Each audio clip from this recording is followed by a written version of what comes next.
My family cut me out of my sister's wedding. I vanished to Greece, then watched her big day end in betrayal and tears. Stop being theatrical. It's only one day, my mother urged when I was not invited to my sister's wedding. Instead, I scheduled a trip. Days later, my phone kept calling. I didn't hear from her, not even an SMS. Lindsay, my cousin, revealed the secret at a family BBQ 3 months before the wedding. She nonchalantly asked, "Are you excited for Bella's big day?" While flipping a hot dog on the grill, as if she hadn't just sent a quake through my chest. I blinked at her. "What big day?" She laughed, thinking I was being sarcastic. The wedding."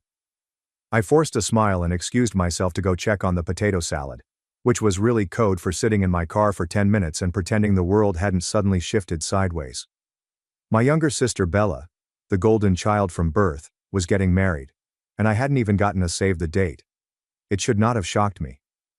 For much of my life, I had played the role of the dependable, invisible, elder brother. Bella has been the center of our universe since she was born.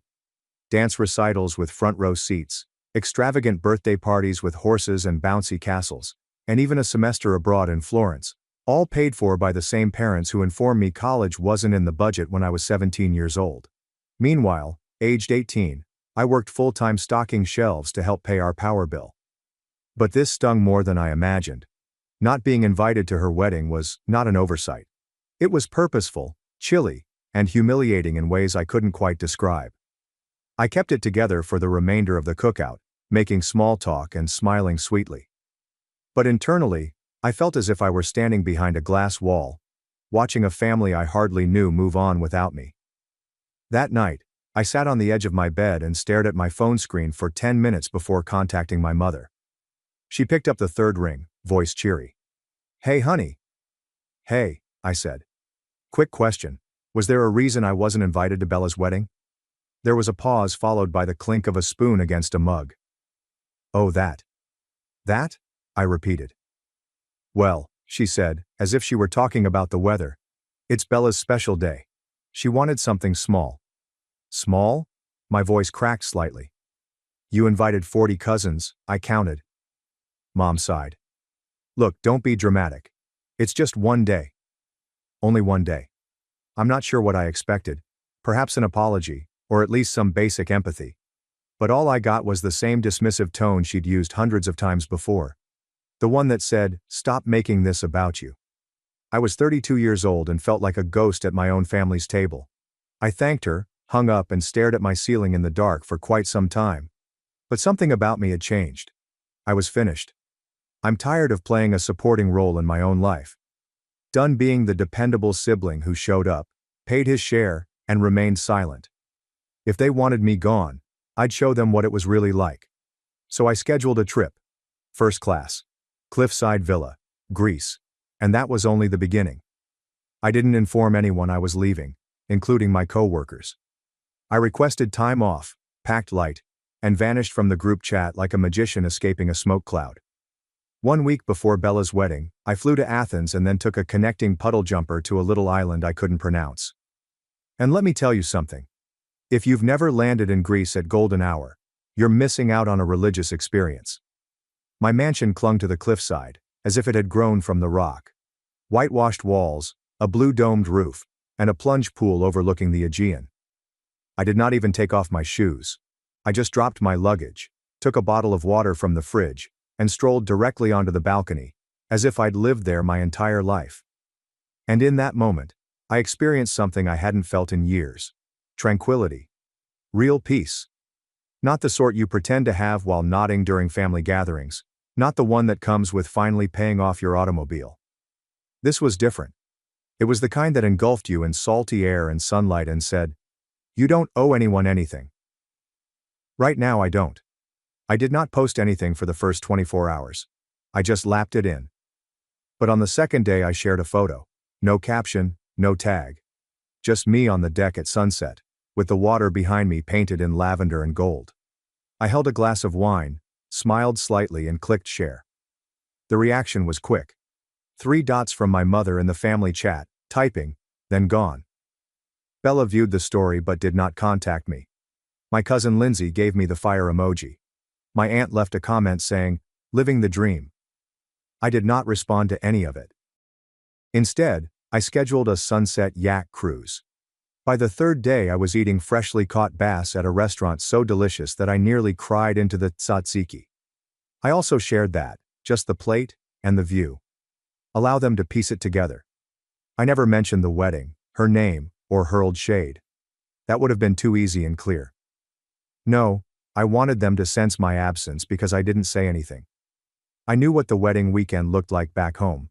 Pastel dresses, monogram napkins, and perfectly produced images that screamed, perfect family.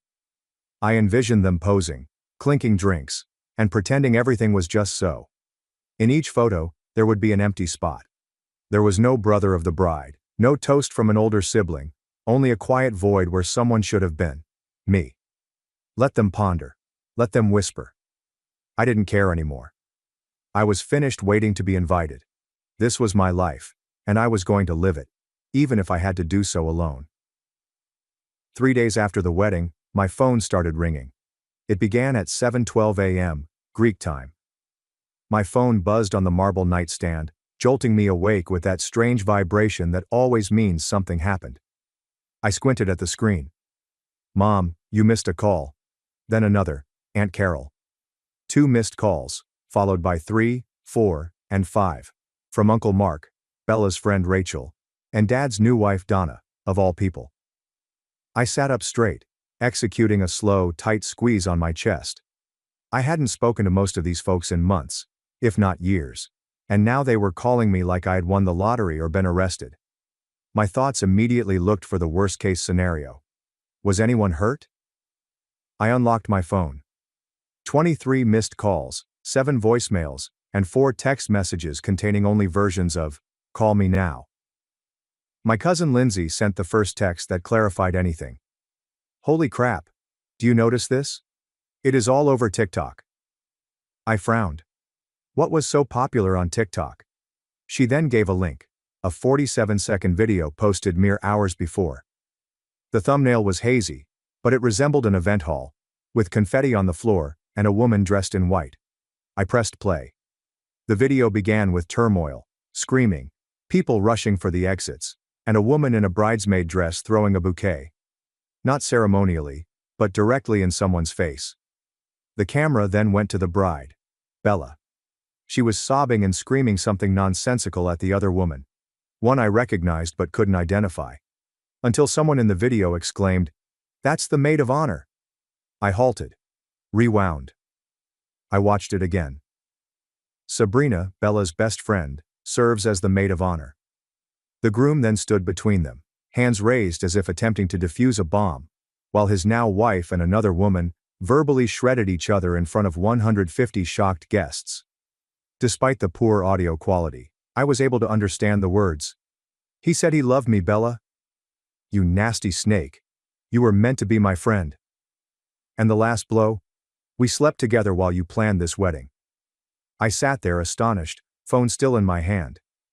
My sister's wedding had ended not with dancing, sparklers, or a limo, but with treachery, yelling, and a bridesmaid brawl, all captured on film. A video now has tens of thousands of views, and everyone in the family had begun phoning. Not to warn me. Not to apologize for what they had done. But they begged me to come home.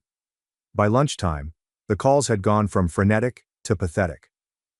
My mother had left 6 voicemails by then, each one more desperate than the last.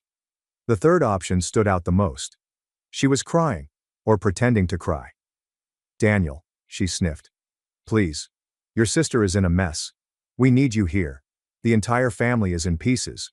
You don't realize what this has done to us. To us. Not to Bella. Not for the bride, whose wedding went off like a soap opera climax. United States. As if the family's reputation was the true tragedy." I sat on a sun-drenched terrace, barefoot, sipping Greek coffee as the waves whispered far below. It was almost too cinematic. The contrast of her hollow, cracking voice pouring out of my phone, while I watched sailboats meander over the horizon, as if they'd never heard of betrayal. Then came the text from my father, of all people, the one who once ordered me to man up, when I cried after being rejected from college. "Son, I understand things were stressful, but your sister is hurting. This is when family comes through. Family. That term had been weaponized so many times in my life that I no longer trusted its shape. For them, it only existed when I could be useful. When someone needed their bill paid. When something broke. Sturdy, dependable Daniel was there to quietly repair it. But now they could see what life was like without me. And there was stillness at Bella's wedding. The absence of her brother, the one who usually showed there even when no one asked him to, had finally broken the silence. I didn't answer immediately. I let the day slip by like a slow, golden dream. That evening, I shared another photo of myself at the helm of a yacht, a wine glass in hand, the wind tousling my hair, and the sky fading into gold and blushing behind me. There's no caption, no comment. Just me, happy, unreachable, and free. By midnight, I received a message from Bella herself. Not a call, but a message. I know I messed up. I should have invited you. I didn't think it would matter this much. Please. I need my brother right now. I stared at it for a long time. Not because it was touching, but because it was the first time in years she had spoken something genuine. Nonetheless, it wasn't enough. Not after a lifetime of being an afterthought, second priority, or spare.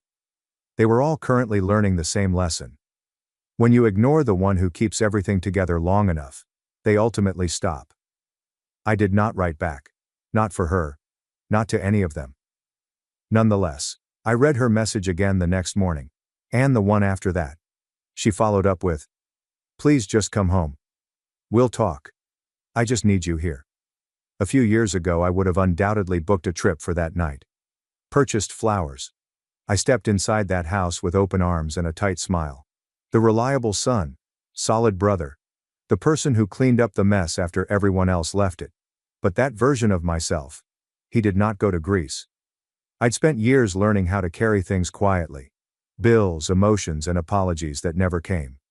And now here I was, on a covered patio overlooking the sea, realizing that perhaps I didn't need to carry any of it anymore.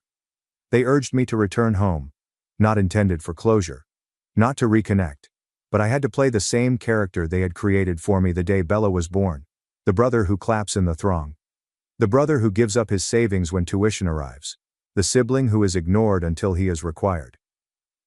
I spent the morning swimming beneath a sky so blue it looked painted. I met a couple from Madrid who believed I was a travel writer. I did not correct them. We exchanged wine, stories, and laughed. Nobody inquired about my sister. Nobody cared that I had missed a wedding, and, for once, I did not feel guilty. That night, I sent just one message to my mother. "Tell Bella I hope she finds peace. But I'm not coming back. Not right now. Maybe not for a while. Maybe not at all." I noticed her reading it. No response. Just the kind of silence I grew up with. But this time it didn't sting. It felt like liberation. I raised a glass to the moonlit lake and muttered something to myself, quiet yet firm. Let them feel it. The interesting thing about silence is how fast people strive to fill it when they are not accustomed to it. Back home, I was the one who kept the wheels turning. I checked in. I sent out birthday cards. I recalled anniversaries that no one else did. I paid attention even when nobody asked me to. And when I stopped, they had no idea what to do. The communications did not stop. They just changed. Guilt gave way to flattery. "We've always admired how grounded you are. Your sister says you've always been the strong one. This family needs your example right now." Despite this, none of them had said anything. I'm sorry. Not for the years I was ignored. Not for expecting too much and delivering so little. Not for prioritizing Bella's comfort over my inclusion. And that told me all I needed to know. I spent the rest of the week as if I'd finally slipped out of my old shell. I walked ancient trails in Santorini. I stood atop volcanic cliffs, watching the water twinkle with stars. I ate olives and honeyed cheese on a balcony with strangers who became brief but lovely acquaintances. I didn't discuss my relatives. I did not need to. When I glanced around at the life I was creating, calm, lovely, and all mine, I recognized something simple, yet deep. I had never been happier. Not because I had escaped my family, but because I had finally quit performing for them. A week after the wedding debacle, I began hearing the stories. Not from my family, but from others surrounding them. Friends, distant cousins, and even my mother's former co-worker, who seemed to have followed me on Instagram. They came in like gentle whispers on the breeze. "Did you hear what happened at Bella's wedding? I saw the video. Can't believe she didn't see it coming. She looked destroyed, man. Groom dipped before the cake was cut." And behind it all, there was a subtle refrain murmured with skepticism. Why wasn't her brother there? It spread. It turns out that when you've been the stable one for a long time, your absence is more noticeable than your presence. For so long, they crafted this story around Bella's perfection, picture-perfect bride, golden girl.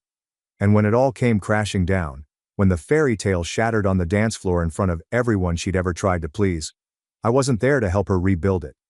People noticed, not simply because I was missing from the images, but also because for the first time, my absence had significance. I did not gloat. I did not make a comment. I didn't even nod when people brought it up, because I didn't have to.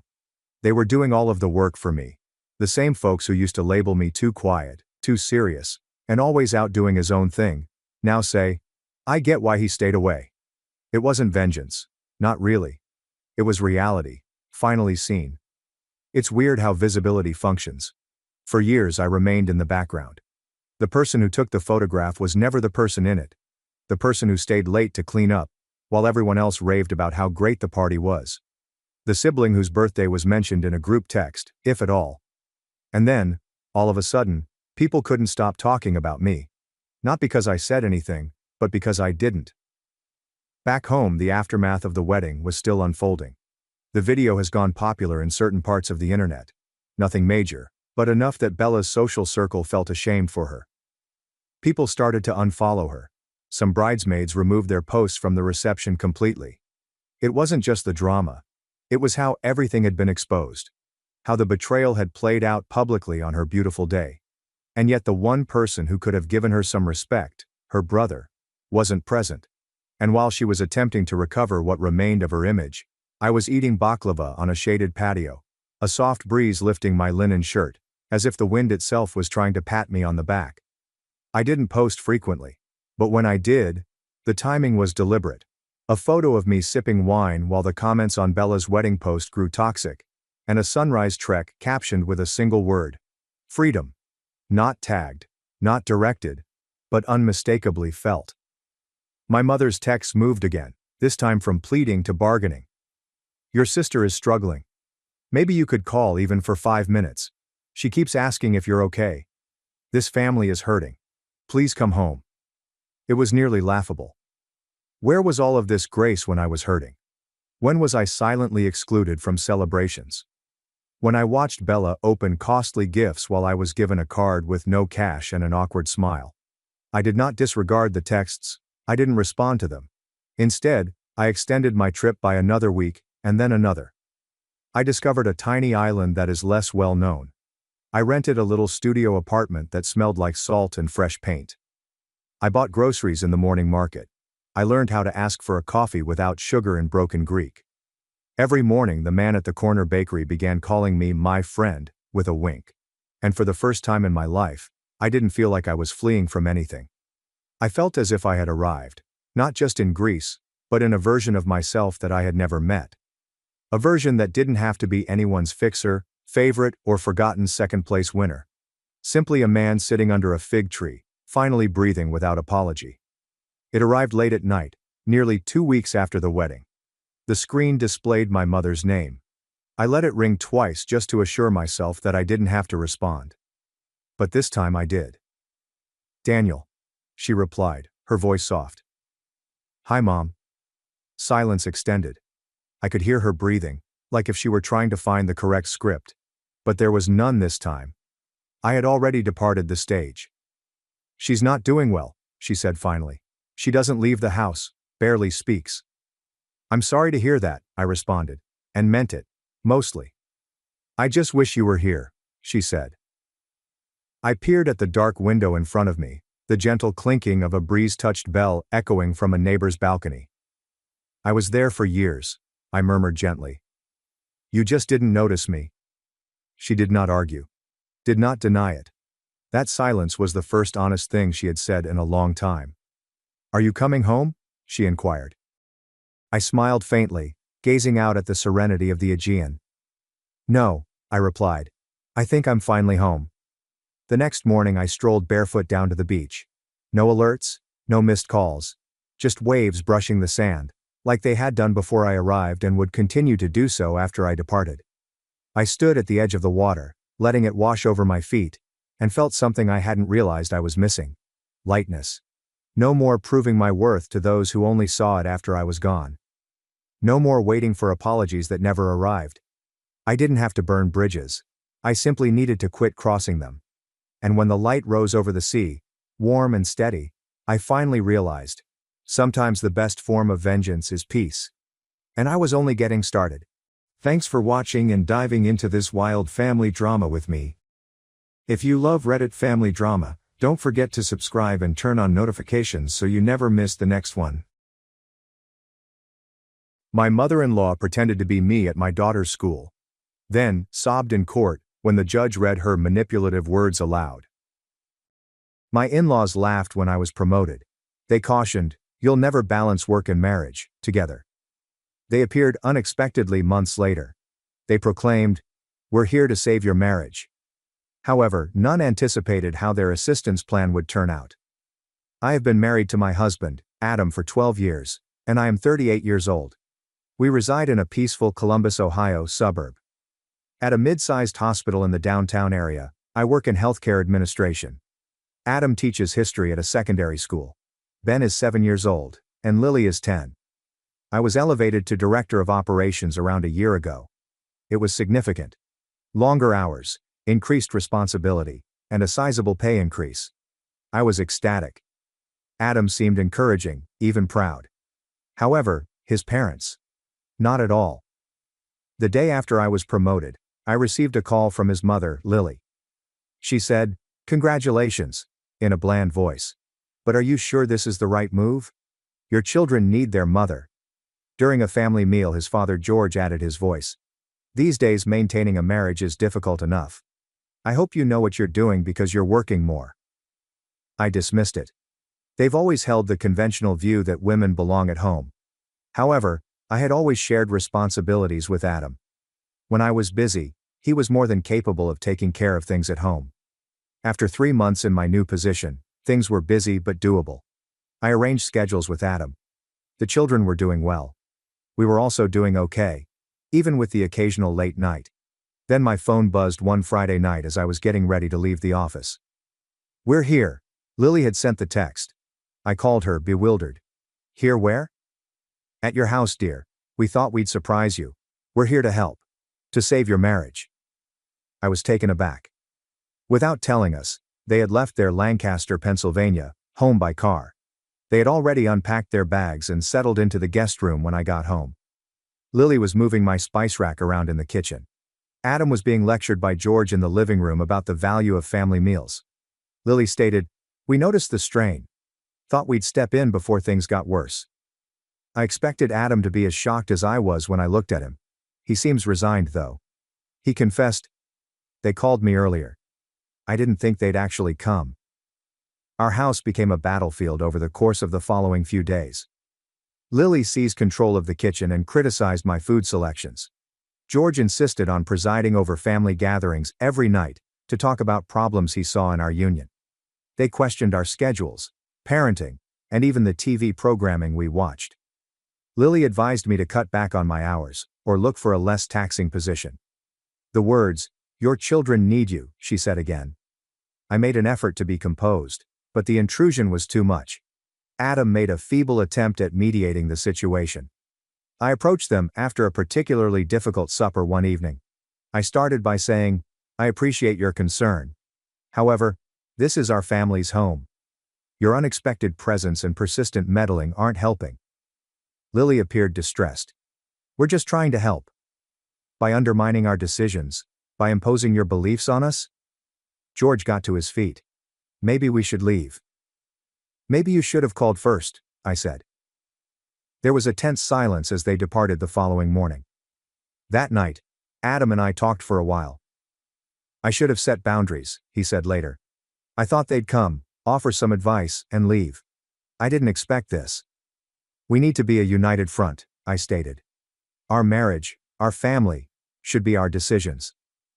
He concurred. In order to concentrate on our family and re-establish our routine, we made the decision to temporarily cut off communication with his parents. Lily and George wrote us a letter a month later. They acknowledged that they had gone too far and apologized for the intrusion. They said they wanted to mend the relationship while honoring our limits. A check for a sizable sum for the children's college fund was enclosed. The message said, "It was unexpected. A gesture of goodwill, perhaps." We initially took the apologies with caution. I assumed the check was only a gesture of goodwill. Lily and George's way of saying, "Hey, we made a mistake, but here's something for the kids." It took a while to cash it. There was a strange feeling. Adam received a call from his brother Dave a few days later. From the kitchen, I could hear the talk. I had not heard Adam's voice that harsh in a long time. I asked him what had happened when he hung up. They told Dave we were struggling. That we might split up.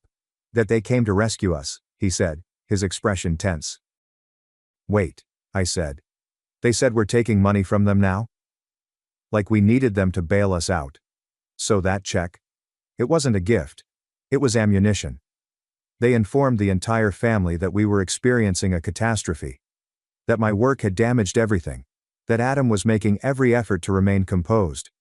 In their story, I was the bad guy. The story didn't end there. We brought the kids to a bowling establishment across town one Saturday for a birthday celebration.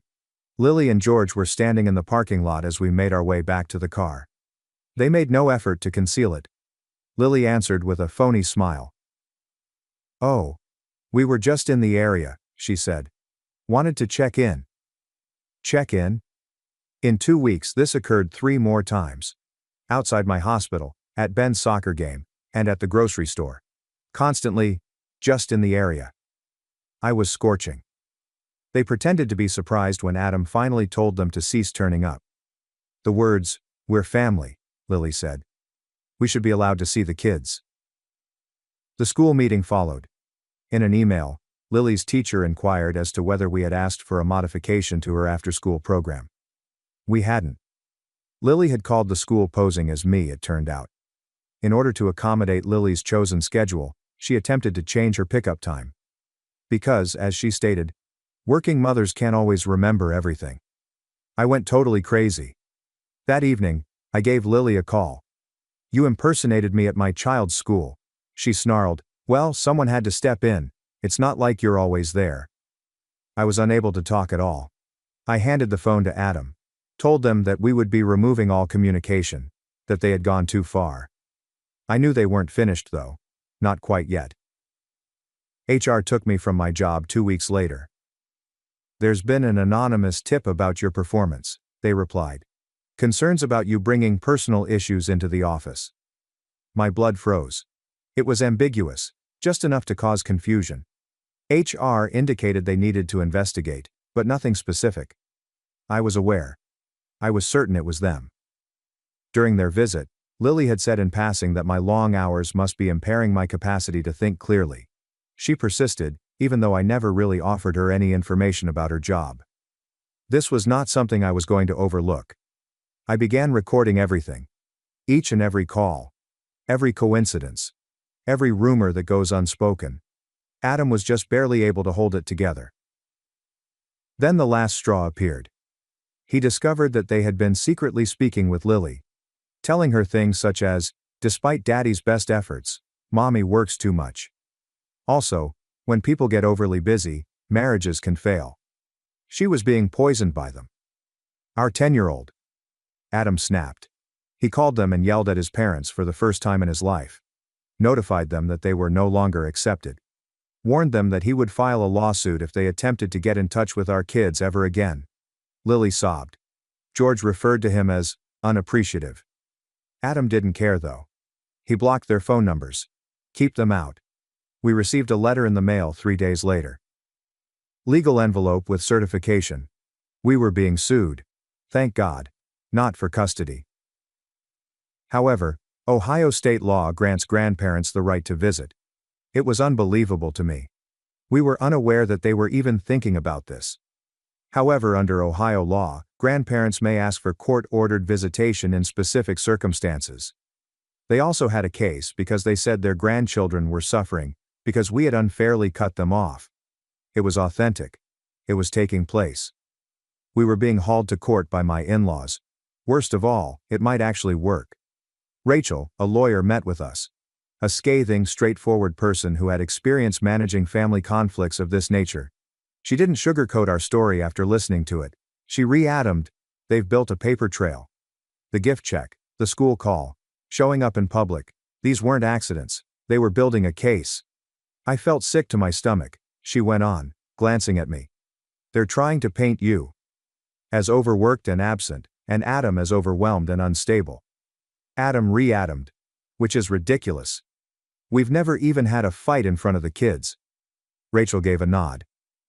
This will be about perception rather than truth, which is wonderful, and they have spent months working on that. Rachel suggested that we tighten our circle and completely stop communicating. Tell only those we can trust about what was happening. I became aware of something I had been ignoring at that point. Jenna, Adam's cousin, had been phoning a lot recently, posing naive inquiries. How's work been? Is Adam sleeping okay? Do the kids miss their grandparents? It came together. She was providing Lily and George with information. I gave it a try. I informed Jenna that I was considering leaving my position. It's merely a hypothetical. My hospital director jokingly inquired about my well-being 2 days later, and offered to relieve some of my workload. Their goal was to wear me down by making it seem like I was faltering. Jenna was confronted by Adam. She didn't dispute it. She stated, "They're just worried. They think you're ruining the family." Lily came to me in tears a week prior to the court hearing. She said, "They said it's my fault. That I made Grandpa sad." She gave me her journal, a little notebook decorated with flowers. I had no idea she had one. Pages of information that Lily and George had shared with her via FaceTime months prior were contained within. Things we were unaware of. Things such as, your mother would be around more if she truly loved you. Your father is incapable of caring for you. He's worn out. Families disband occasionally, but it's not your responsibility. That night I shed tears. Adam desired to set the notebook on fire. No, I told him. This was our tool. We received another letter from their attorney 2 days before the court date. Supporting documentation was supplied to demonstrate the closeness of the grandparent-grandchild bond. The pages included printed screenshots of messages from which Lily had neglected to remove the timestamps. One displayed a discussion about coaching the children with Jenna. Another had George's note. "We'll damage her reputation even if we lose. She will have to quit her job as a result." Adam's hands trembled. We sent everything to Rachel right away. She referred to it as a divine gift. Her words, "This shows intent. They're not acting out of love. This is what they're doing to gain control." I hardly slept at all with Adam the day before the hearing. Lily's journal was with us. Their printed messages were with us. We have records proving that we only asked for distance when their behavior went too far and never refused them visitation. However, the nerves were genuine. Our family was their target. Furthermore, they weren't acting out of worry. Their goal was to ruin me. They desired victory. My mother was the one person Lily had undervalued. Joyce, my 67-year-old mother, resides in Akron and is reticent. However, during her brief time with us the previous winter, she had seen everything. She had witnessed Lily disparaging me. George was seen yelling at Adam in front of the children, observed their ongoing desire to improve our way of life. She consented to testify. She said, "I haven't spoken for years. But they're not getting away with this. The court hearing is next, and I'm ready." It was quiet and chilly in the courtroom. His parents sat on one side, while Adam and I sat on the other. Like she was at a funeral, Lily wore all black. As if I had stolen something, George continued to glare at me. The judge was a middle-aged woman with a composed voice and a stern countenance. She seems to have witnessed everything. It was Lily who spoke first. She shed many tears, expressed her love for the children. She was so afraid they would forget her. She portrayed herself as a distraught grandmother who was unjustly barred out. George followed. He refrained from crying. He launched an all-out assault. I'm preoccupied with my career, he informed the judge. Said that I left Adam to fight by himself. That our children were emotionally aloof. He even referred to me as chilly. Next came our turn. Rachel quietly gave the journal Lily had maintained to the judge, as she got to her feet. Next came the printed texts and emails. The room's atmosphere changed. A few passages from the journal were read aloud by the court. Lily's statements were crystal clear. Your mother doesn't give a damn. Your father is too exhausted to raise you. Perhaps you'll move in with us once they get divorced. Lily's face went white. George balled his hands into fists. Then the messages arrived. George's stuck out the most. We'll damage her reputation, even if we lose. She will have to quit her job as a result. The judge gently raised his head. This isn't about love, she declared. This is about control. Then my mother arrived. Quit Akron's Joyce. She never raised her voice. Simply said the truth. Claimed to have witnessed Lily yelling at me for preparing boxed mac and cheese. Adam was reprimanded by George for doing the laundry like a woman. Observed how they turned everything nice into a critique. She then made a straightforward conclusion to her statement. They didn't come to help, she mentioned. They came to take over. The judge didn't take long to make a decision after hours of testimony. She decided against George and Lily. No rights for grandparents, no trips, no interaction. Then she took an unexpected action. She cautioned them. If I see anything that looks like harassment, stalking, or interference with this family again, there will be restraining orders. Adam and I sat there in disbelief. Lily started crying. George appeared to be about to blow up. However, it was over. Nearly. We assumed we would simply return home and quietly rebuild. However, word quickly got around the household. Jenna, Adam's cousin, was also dragged. Her parents were incensed. She was a spy. She attempted to apologize to us via SMS. We didn't answer. Then an odd thing occurred. I got a call from an old Lancaster neighbor. Claimed that before the lawsuit ever occurred, George had been bragging about it. Said that he boasted that he would punish the working wife for disobeying custom. I therefore did something I never would have imagined doing. Every email, diary entry, and message was forwarded to the school board, where George used to serve. As it happens, he continued to train new teachers on occasion. No more. They let him go. Every job he had in town was gone. Adam informed me that he didn't want to ruin his father. I didn't, I told him. Yes, he did. The truth is as follows. I also committed mistakes. I ignored it. I disregarded warning signs. I believed that being courteous would suffice. It wasn't. People who perceive your independence as a danger cannot be persuaded. Someone else's need to run your life cannot be fixed. You can, however, fight back. Showing a bully what happens when you stop being nice is sometimes the only way to stop them. It has been half a year. No phone calls, no letters, no unexpected visits. I'm doing better than ever with Adam. Ben and Lily are doing well. I'm still employed, stronger, more observant, and at last valued by those who count. What about George and Lily? Telling strangers that we disconnected them without cause is now their new pastime. Let them speak. They were defeated. We are at liberty. Thanks for watching and being part of the drama. Don't forget to subscribe and hit the bell so you never miss a wild news story.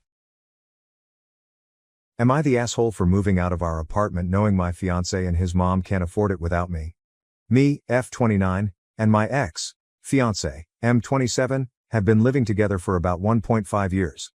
Fiancé got his undergraduate degree, worked for a couple years and then decided to get an MBA, which is how he ended up in our city.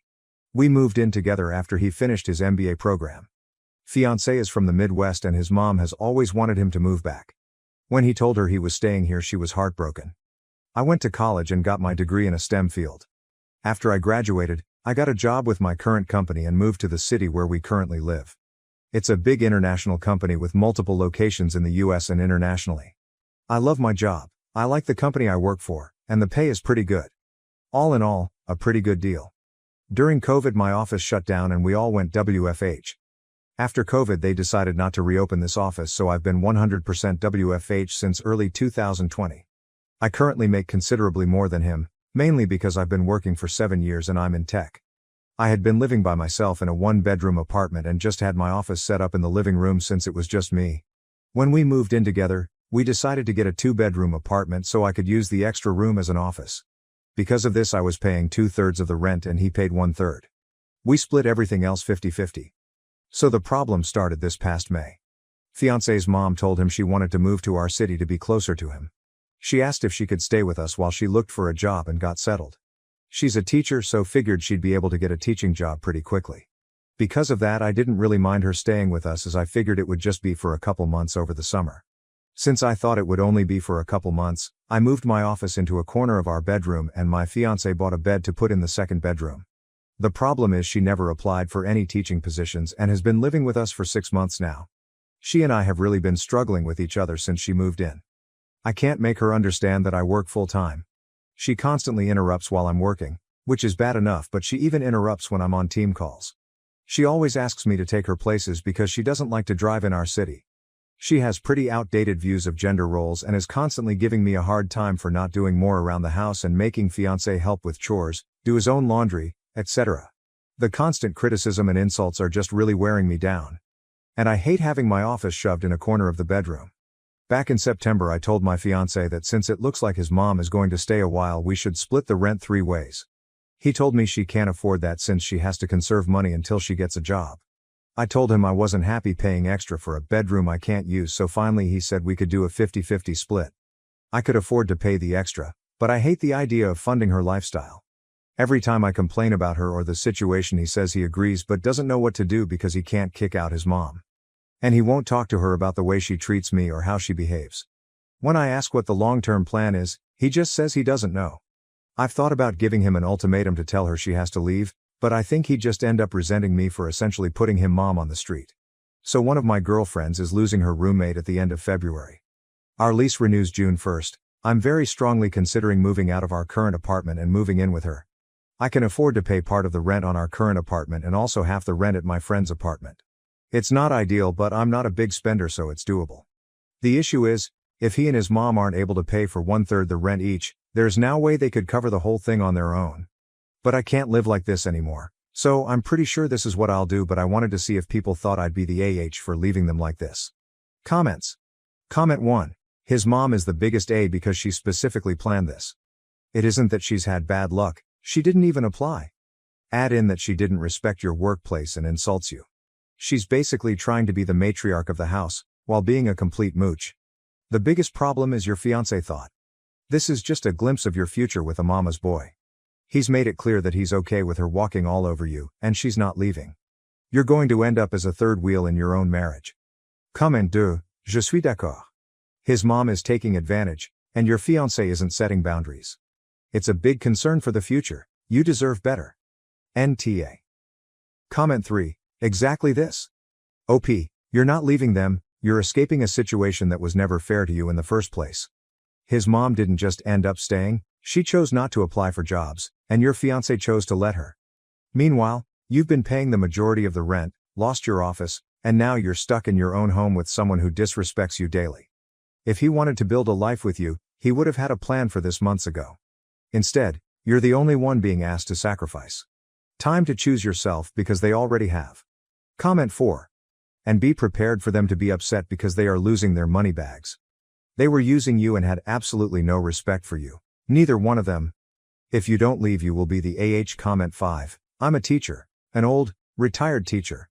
I could substitute teach every day this week if I wanted to do so. I still get requests to apt interview for both public school and private school jobs. MIL could work if she wanted to work. I'm in my late 60s and drive all over and in Mexico and Europe on vacation. She is needlessly helpless. Comment 6.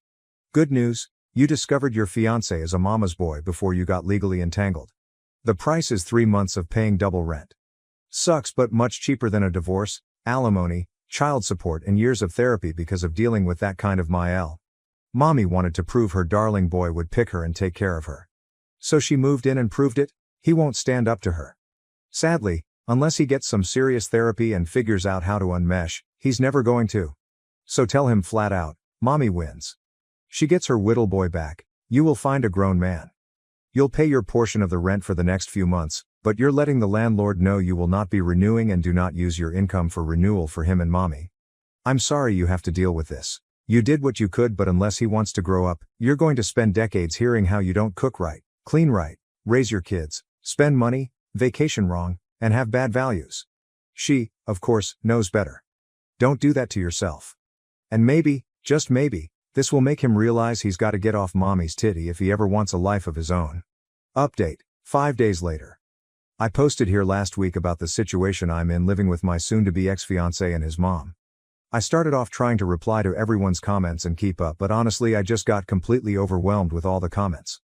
First off, I want to thank everyone for their feedback and comments, even the ones that were kind of harsh. Actually, probably especially the ones that were kind of harsh. I really needed some tough love to make me realize that I was letting my STBX and his mom take advantage of me. The more comments I read, the more pissed off I got. Honestly, I think I'm more pissed at myself for allowing this to happen and not advocating for myself more. This past weekend I got my STBX alone so we could talk, which was actually harder than it should have been. BC, his mom always tries to tag along when we do anything. Going through all the comments everyone left and the PMs people sent really helped me decide how to approach this. And also, brought up a lot of good questions I should have thought of myself. Back to the discussion with the ex, I wanted to give him one more chance to pick us over his mom. Not because I thought he would, but I just wanted to be able to tell myself I give him the opportunity. I explained again about how unhappy I am with the situation, how it's affecting my work because of her constant interruptions, and just being unhappy and uncomfortable that I'm forced to work out of a corner in our bedroom. And I reminded him that until a few months ago I was paying the majority of the rent, and being that I make so much more than him, it's really my salary that keeps us all afloat. And I also brought up, again, the way she treats me and talks to me. And he replied the same way he has been. He agrees it's not right how she acts and that it's really uncomfortable for us all. WTF, I don't care if she's uncomfortable. Previously I would have dropped it there. But this time I told him how angry and disappointed I was that he let me pay for 2/3 of the rent when she first moved, and how unfair it was that I'm still paying for half when there are 3 people living there and she is the only one with her own bedroom. It was the same story, she has to conserve money since she doesn't have any income currently. Which brought up the question of where all her stuff went when she moved. What money does she use for incidentals? So evidently, when she got divorced, she asked for the divorce after my ex went off to college. It doesn't sound like her husband Woody X's dad wanted the divorce. His dad bought her out of the equity in their house. X didn't have any idea how much that was or how much is left. But until she moved here she was working full-time as a teacher and living in a small apartment, so she should not have had to tap into the divorce settlement money very much. Other than that, X didn't have much insight into her finances other than what she told him, that she has to conserve money. I told him straight up that I'm moving out before the end of the month. And from now on I'm only paying 25%. As some of the commenters pointed out, she has a whole bedroom while I have to share with a man-child. So she should have to pay twice as much, and after I move out I'm not paying for anything else. No utilities, no food, nothing other than rent. I have a pretty idea what his finances are like. And if he has to pay 75% of the rent all by himself, it's going to take a huge chunk of his net income. And after he pays utilities and buys groceries, there won't be anything left for incidentals. Rent was due on the 1st, but it's not late until after the 5th, so he has 2 days to come up with the dollars. If he doesn't come up with it and I end up covering, then I'll reduce the amount I pay in future months. The only reason I'm going to keep paying any of the rent is even after I move out, I'm still on the hook. I talked to the leasing office and they explained that since X and I signed a single rental agreement together, e.g., one contract we both signed as opposed to 2 contracts we signed individually, we are both responsible for the rent. They don't care who actually pays as long as it gets paid. The only alternative would be if he agrees to sign a new lease by himself, or together with his mom. But in all likelihood he wouldn't be able to pass the credit check on his own, so I'm kind of stuck. I don't think he'll do anything stupid though, because he's going to need to find someplace to live after this, and a collection on his credit report wouldn't be good. I also told him that I'm going to find someplace to work during the day until I move so she can't bother me. My friend I'm moving in with said I could work there during the day since she and her current roommate have in-person 9 to 5s. I took her up on that for now. After living with his mom, I'm not about to overstay my welcome, so I'm going to find some other options that I can rotate through. Someone suggested checking out the public library, or if it comes to it I'll get a membership at one of those WeWork kind of places. Just in case. I brought my important papers, files, valuables, and my friend is storing them for me until I move in. He really didn't take it well. The surprising thing to me is that he was surprised by everything. He seemed really shocked that I wasn't prioritizing his mom. I really got the feeling that he sincerely believed I wanted to take care of her as much as him, and he kept saying stuff like, "What about my mom? What am I going to tell her? That's how she is, but we still need to help her, etc." He asked about our relationship and the engagement. I told him after I moved out I needed some space from him. In a few months, when we've both had some time, space to process what happened, if we both agree, we can talk about the relationship. But he'd have to prove that he's going to have my back going forward and will set boundaries with his mom. I told him that just to avoid more drama, but I don't see a future in which we are together. I told him he needs to tell his mom because she's not my responsibility or problem, and she'll know something when I start moving my stuff out. He hasn't told her what's going on yet, but this weekend I'm going to start moving things so he doesn't have much time. My friend's current roommate starts a new job in another state on the 3rd, so in reality I can probably move in 2 to 3 weeks, just depending when she actually leaves. I don't expect him to do anything bad, other than sulk and complain, but if he does something stupid, or doesn't pay his part of the rent, the ace up my sleeve is I'll tell the leasing office his mom moved in, which is prohibited in the lease.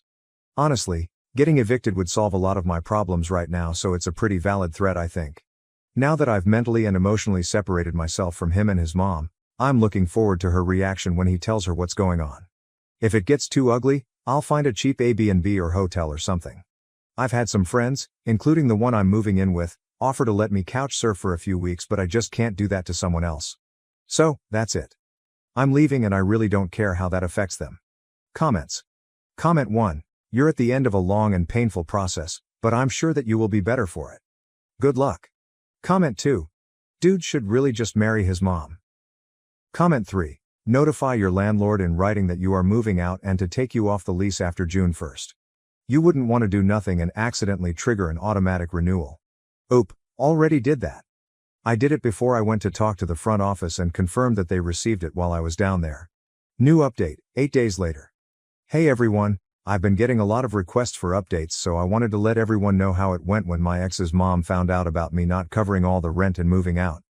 TLR. It was kind of a shit show. But I'm moved out and I'm off the lease. Family is on the lease now and she and ex's dad are covering half the rent and STBX is covering the other half.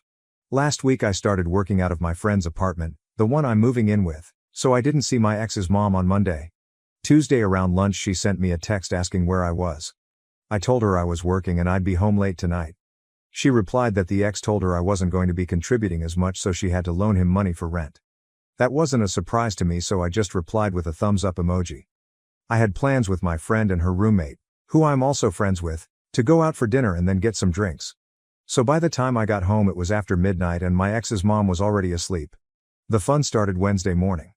I was getting ready to go to work at my friend's place when my ex's mom stopped me and said we need to discuss my financial situation. Then she went on a whole tirade about her having to cover my part of the rent, me making foolish choices by going out to dinner when I couldn't even pay rent, I was irresponsible with money and inconsiderate of the impact it had on others, blah blah blah. She went on to say that if she was going to have to pay my share of the rent, that she expected me to do a better job of keeping on top of chores and keeping the apartment clean and organized. I told her I was moving out since obviously STBX hadn't told her yet. She seemed, I don't know, pleased with herself? All she had to say was, maybe that's for the best. When I got home that night, right off the bat, she wanted to talk. She said instead of me moving out, we could get a bigger apartment and she'd be willing to help by paying the difference between a 2-bedroom and a 3-bedroom. Then we could go back to the arrangement X and I had before she moved in, me paying 2/3 of the balance and him paying 1/3. Honestly, when she was saying this I think my brain vapor locked. She was making it sound like she was doing us a favor by offering to pay the increase in rent. Apparently this man-child who tells his mom literally every single thing about our lives and relationship hadn't bothered to tell his mom how much I was actually contributing. It seems like once she discovered X wasn't paying for everything like she thought, she wasn't as excited about me moving out. I tried to be polite and told her I'd already given notice to our apartment complex that I was moving out at the end of the month and already committed to move in with my friend. She kept pushing the issue and said if she was willing to pay the difference, I should just stay, because that would really be best for everyone. By then I was getting annoyed and told her that because of the way she has been acting and treating me I had no interest in living with her anymore. That's when the best line of this whole dumpster fire came out of her mouth. She said she was worried I was taking advantage of her son, and if we had told her about our financial arrangement she would have been more understanding of why I wasn't keeping up with the apartment. I told her maybe a good lesson from this is to try being nice to everyone in the future and not just the people you think can help you. And I asked her why she didn't help out more since she wasn't doing anything productive all day.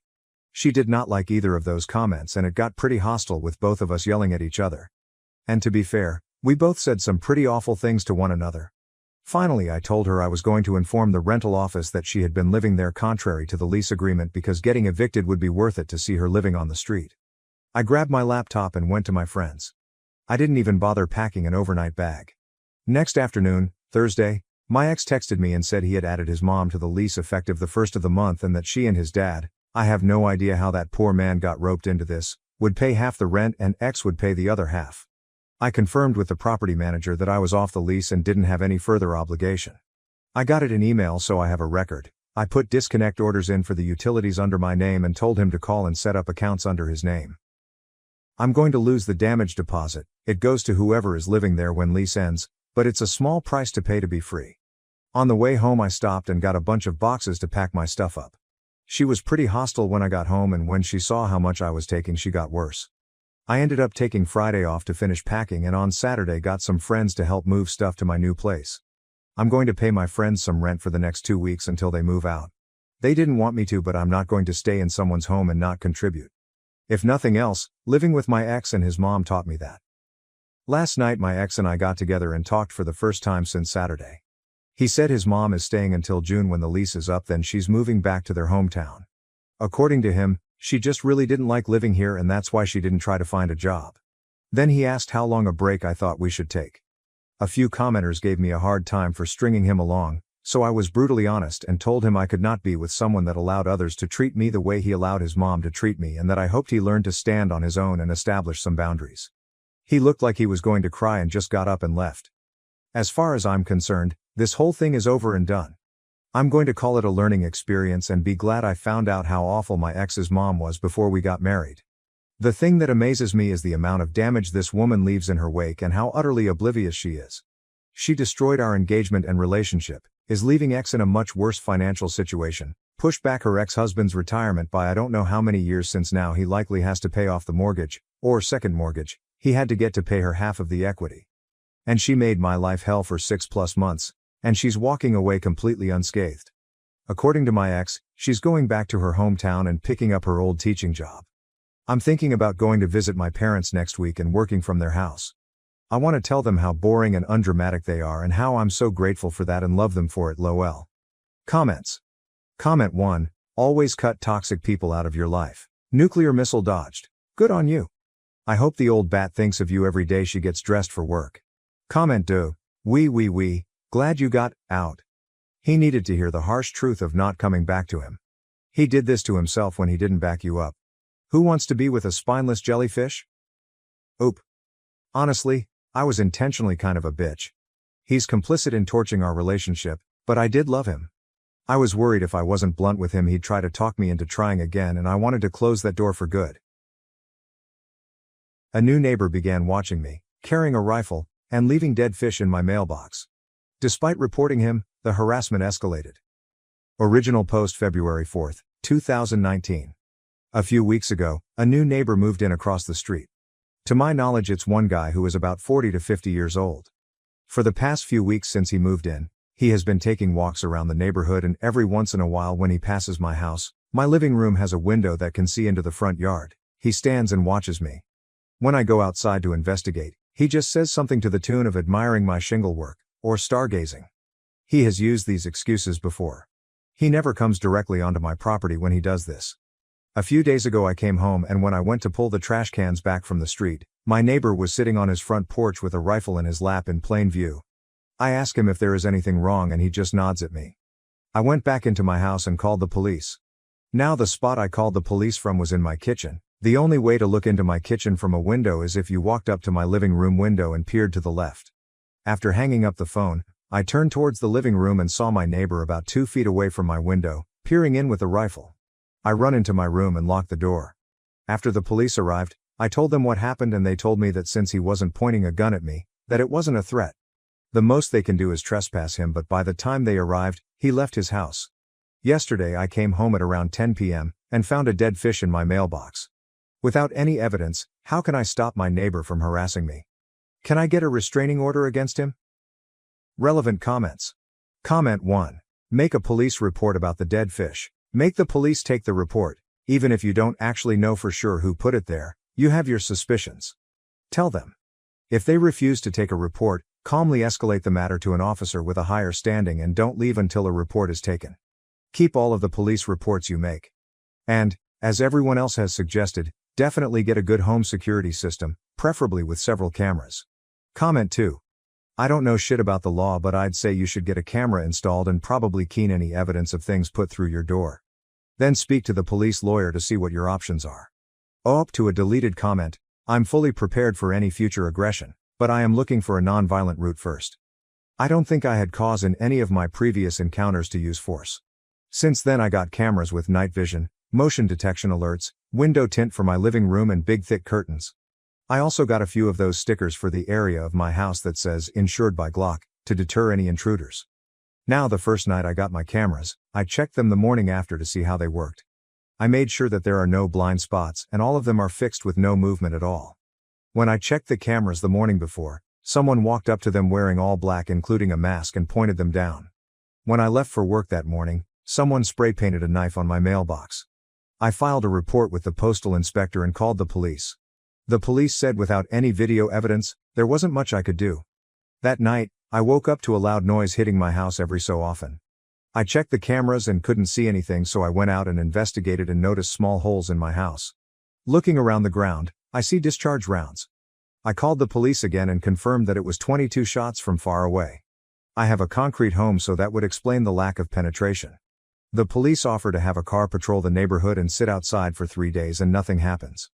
I asked them if I could get a protective order from my neighbor who has a history of being hostile, and they said since I had no direct evidence implicating him, that I can't file it out of nowhere despite previous confrontations. I filed another report with a different officer and got the same spiel. I asked them to take fingerprints of the bullets then, and they chuckled and put the bullets in a bag and left.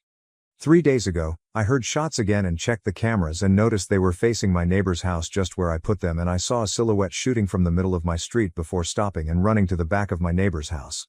After that I called the police in my room while watching the cameras. The police come and walk me through the same BS as last time even after I showed them the cameras. They knocked on my neighbor's door and he claimed he heard and saw nothing. After they left I asked him if he was telling the truth and he looked at and smiled. It was very unnerving. I don't know what to do at this point. Top comment. OP. A suggestion for you might be to purchase a trail camera, essentially an outdoor camera that runs on batteries and records to a memory card, and try to place it somewhere non-obvious on the outskirts or edge of your property. A few other thoughts: go to your local county courthouse and actually inquire there to what the requirements are for a restraining and/or no contact order. The police may not be the best persons to ask about if your neighbor qualifies for one. Contact your local chief of police and let them know your property has been vandalized and shot at. Ask if there's anything else that can be done. Final update. April 23, 2019. 3 months later. This similar behavior is something I suffered over the course of 1 to 2 months in Florida. I made posts in LA asking for help and got reasonably good answers. Unfortunately, my neighbor pushed it too far and tried to break into my house in the middle of the night after a series of weird escalating behavior. As a result, I shot him multiple times. I was questioned and interviewed over 7 hours and then released due to Florida's stand your ground laws. Turns out the neighbor was mentally ill and the family is currently trying to sue me for wrongful death. Hope this goes better for Leopi than me. I should have just moved. My wife changed after a work trip, then I discovered her therapist was an old friend who convinced her to cheat and ruined our marriage. I noticed a difference in my wife, Carla, about 6 or 7 months ago. She had just returned from her company's annual trip, which was organized by her manager to assist their team reunite and build their bonds. Usually, she returned from these excursions energized, full of anecdotes about her coworkers and eager to share minor experiences that had amused or inspired her. This time, things were different. Her temperament has changed noticeably since the day she returned home. She didn't discuss much about the vacation, which surprised me. When I questioned whether anything had happened, she simply shook her head and dismissed my fears. At first, I attributed it to the usual post-trip fatigue. Maybe she was just exhausted from all the traveling, socializing, and team-building activities.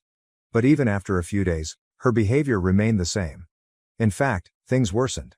Carla became angry with me, starting disputes over little matters that would not have disturbed her in the past. Before, my wife and I rarely fought. Our relationship was always healthy. But suddenly, the accustomed calm gave way to strain. Every day, it was as if she was hunting for reasons to dispute, and these disagreements seemed to arise out of nowhere. A comment that would have made her chuckle suddenly resulted in a sigh, or, worse, a fight. I couldn't understand where this sudden fury and frustration was coming from. It was no longer just the disputes. My wife began to isolate herself in different ways. We had a weekly date ritual, which could be as simple as getting coffee or going for a lengthy walk in the park.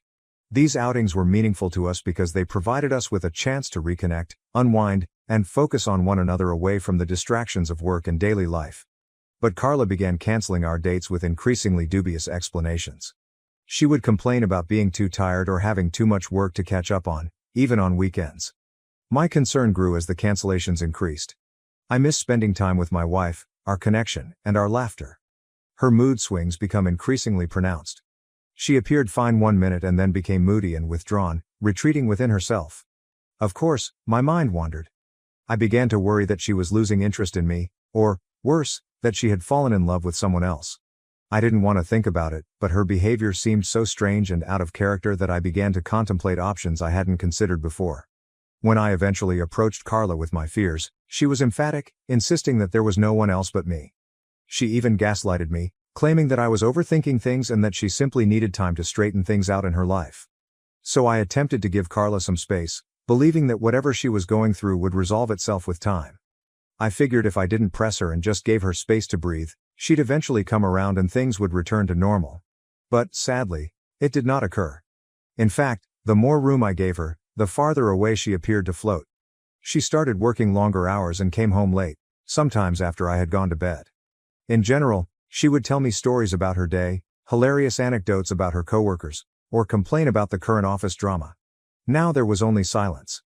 After she returned home, she became increasingly evasive when I tried to question her, and her acts began to create concerns in my mind. With our relationship on unstable ground, I recommended to my wife that we seek marriage therapy. I hoped that with the help of a counselor, she would be able to open up to me and we could figure out what was causing our disconnect. To my astonishment, Carla declined, stating that she wanted to visit a therapist independently and that she needed to focus on herself before we could work on our relationship together. While it didn't meet my expectations, I agreed. Ultimately, I wanted her to feel supported in any manner she needed. Carla soon found a therapist and began meeting with them 3 times a week for 2-hour sessions. I didn't ask too many questions about it, assuming she'd found someone qualified to help her. All I wanted was for her to achieve the clarity and calm she was looking for, and for us to be able to reconnect. Carla appeared to be in a better mood following each session, lighter, as if a weight had been lifted. I hoped that this was a sign that things would get better between us, that this was the start of a new chapter in our relationship. Instead, things became stranger. Carla began spending more time away from home, frequently making plans without me. It began with a few evenings here and there, but it quickly spread to almost every weekend.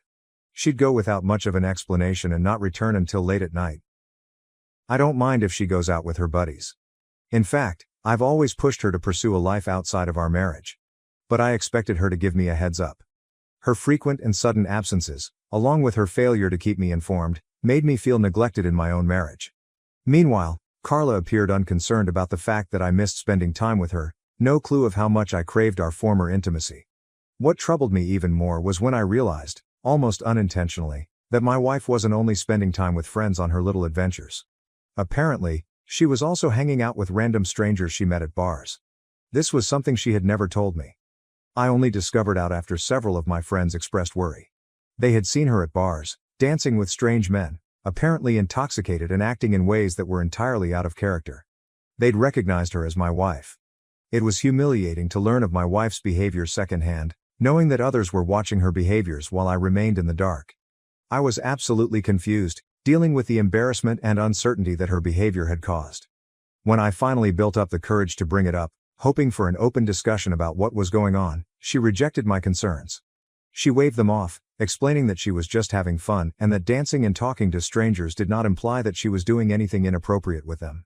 She said it as if her activities in meeting these strangers were insignificant, as if I shouldn't be touched by this version of herself that I scarcely recognized. Then she stopped assisting around the house.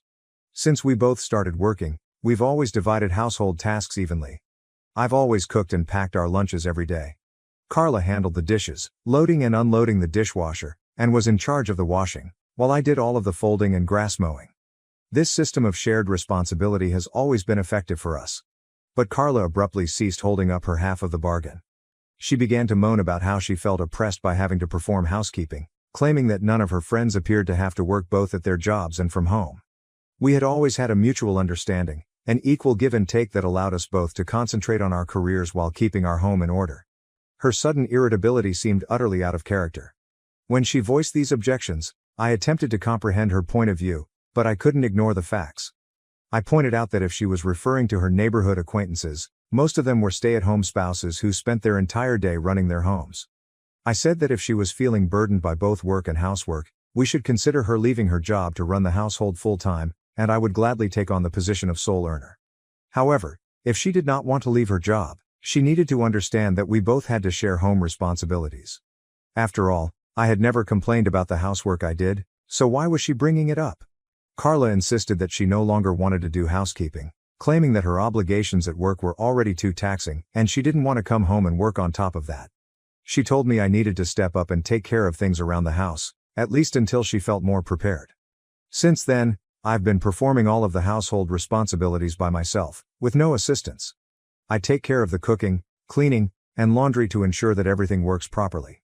I hoped that she would finally recognize and appreciate my efforts. But, sadly, my work has gone unnoticed. So, after all of my efforts, imagine my surprise when I realized that 2 months ago, my wife was going around the neighborhood spreading false allegations about me. I learned from some of my male neighbors, whose wives are acquainted with Carla. These friends, who have known me for a long time, sounded concerned about what my wife had said. Carla had apparently been characterizing me as a domineering or poisonous husband, stating that I never allowed her to live calmly. When some of these wives inquired as to what I was doing to make her feel this way, Carla claimed that over time, she had realized that I was too closed-minded and had prevented her from having any enjoyment. As a result, she began to feel unfulfilled in our marriage. This, she claimed, was why she began engaging with other men. To help her reconnect with pieces of herself that she felt had become too suppressed since marrying me. She also told her friends that she had begun fantasizing about exploring her femininity with other men. At first, I clearly did not trust them. This did not sound like Carla at all. Carla, I knew, was always discreet about our relationship and avoided discussing personal topics, particularly with our friends. Also, why would she lie about me like this? I'd never stopped her from doing anything. For months, she had been doing anything she wanted as I stood silently by. She suddenly blamed me for being toxic and repressing her. I chose to face her directly, telling her what my friends had revealed to me. I asked her whether it was true that she had been talking about me this way. I wanted to hear her side of the story and understand why she felt compelled to share those details with others. To my surprise, Carla did not dispute any of it. She quietly revealed that she had communicated her sentiments with those people, explaining that she was dissatisfied and unsure about our relationship, so she vented her anger to others. I asked her what she meant exactly. Carla began to open up about her therapy sessions, revealing how her therapist had helped her recognize what she lacked in her life. Enthusiasm. She informed me, in an unnaturally detached tone, that she now found me uninteresting and predictable, and that our marriage lacked passion. These words stung, especially since I had always imagined she was happy with the life we had created together. I reminded her of all the times she had expressed happiness, and how we had worked together to maintain our relationship balanced and fulfilling over the years. Instead of understanding where I was coming from, she accused me of stifling her by clinging to old memories and situations that she believed were obsolete. She argued that, while she had grown and kept up with the changes, I had remained the same, which was why we were so disconnected. My thoughts began to spin, so I asked her bluntly, "What do you want from our marriage?" She hesitated, evidently nervous, before adding that she and her therapist believed that an open marriage could help us restore our marriage. I was taken aback. I told her up front that I did not believe in open weddings. Carla then claimed that even if I didn't believe in them, she did. She stated that talking up about our relationship would restore the excitement she felt was missing, allowing her to rediscover herself while remaining married to me.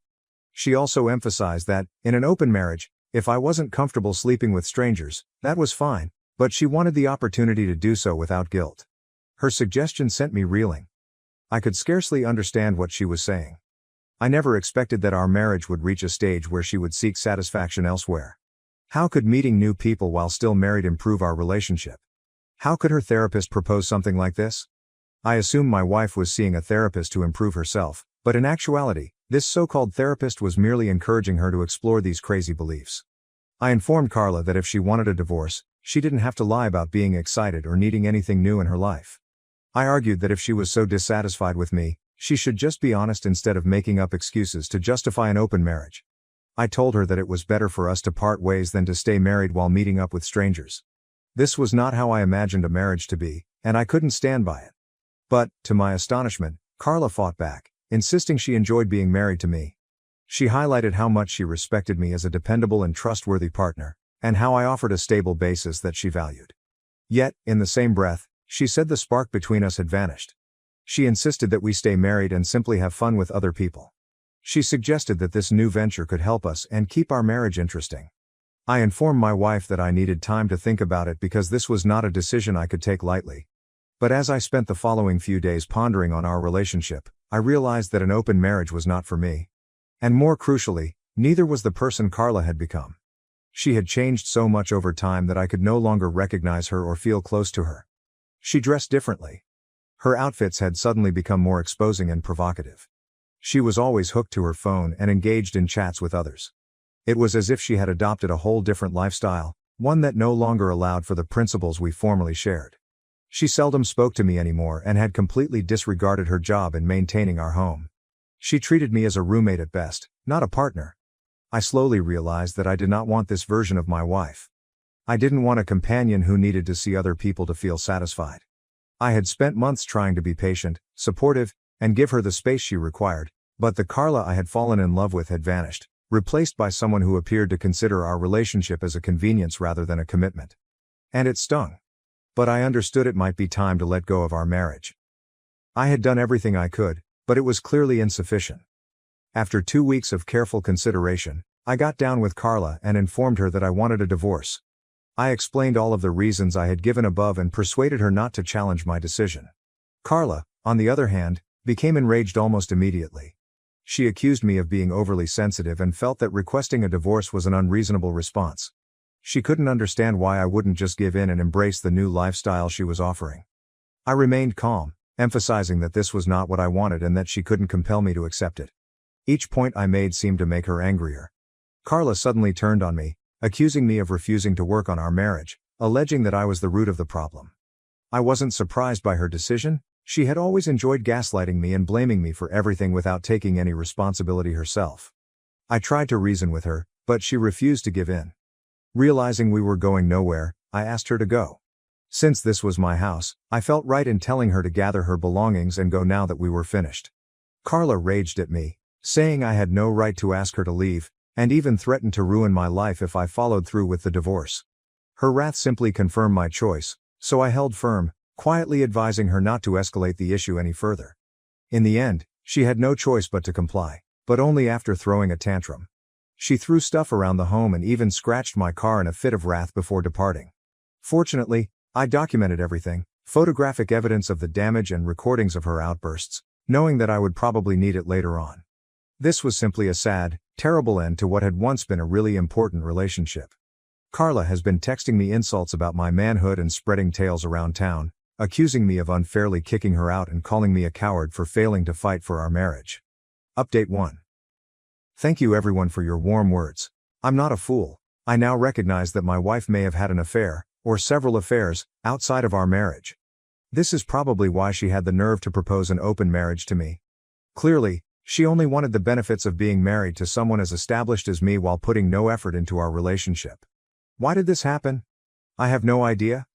Perhaps she never truly loved me, or she fell out of love over time. It doesn't really matter anymore. Carla continues to leave voicemails blaming me for everything. I'm tired of her continual allegations. Update 2. It has been 2 weeks since my last update. Carla had been wanting to meet for the past week, messaging and calling regularly, so I finally agreed to meet with her today. Part of me hoped she'd come around, that she'd be willing to discuss openly and even accept responsibility for everything that had happened between us. But as soon as we sat down, Carla went into a new story. She indicated that her therapist thought I was departing our marriage just because things had become difficult. According to this so-called therapist, I was the one who failed to fulfill my promise by refusing to adhere to Carla's requests. Then, as if that wasn't enough, Carla said she was willing to accept me back if I agreed to certain terms. I was taken aback. Take me back? Remember when I asked her for a divorce? To entertain myself, I inquired about her condition. Carla requested that I commit to an open marriage and allow her to leave her job so she could enjoy a stress-free life without having to worry about work. Hearing this made me laugh out loud. Initially, I assumed she was joking. How could she possibly be doubling down on such ridiculous expectations after everything that had occurred? Did she really expect me to be open to any of this after how she had treated me? Her total lack of self-awareness was astonishing. I told her right away that I would never agree to such foolish demands, because I was done with our marriage. I then stated that I had previously consulted with a lawyer and was in the process of filing for divorce. Her face became white with horror. Her tone changed immediately, from angry to imploring. She inquired whether I was really leaving her. I nodded. There was nothing left for me in our marriage. I was ultimately tired of trying to make things work with someone who seemed removed from reality and unwilling to compromise. Then Carla burst into tears. I was surprised to see her cry. This was the last thing I had expected. I gently urged her to calm down and explain why she was reacting in this way. Was she truly saddened over my decision? She should have anticipated this all along, right? Watching her cry made me question whether there was something more going on. I begged her to be honest with me. Was there something more behind her unusual conduct during the last few months? Carla finally opened up and revealed the truth.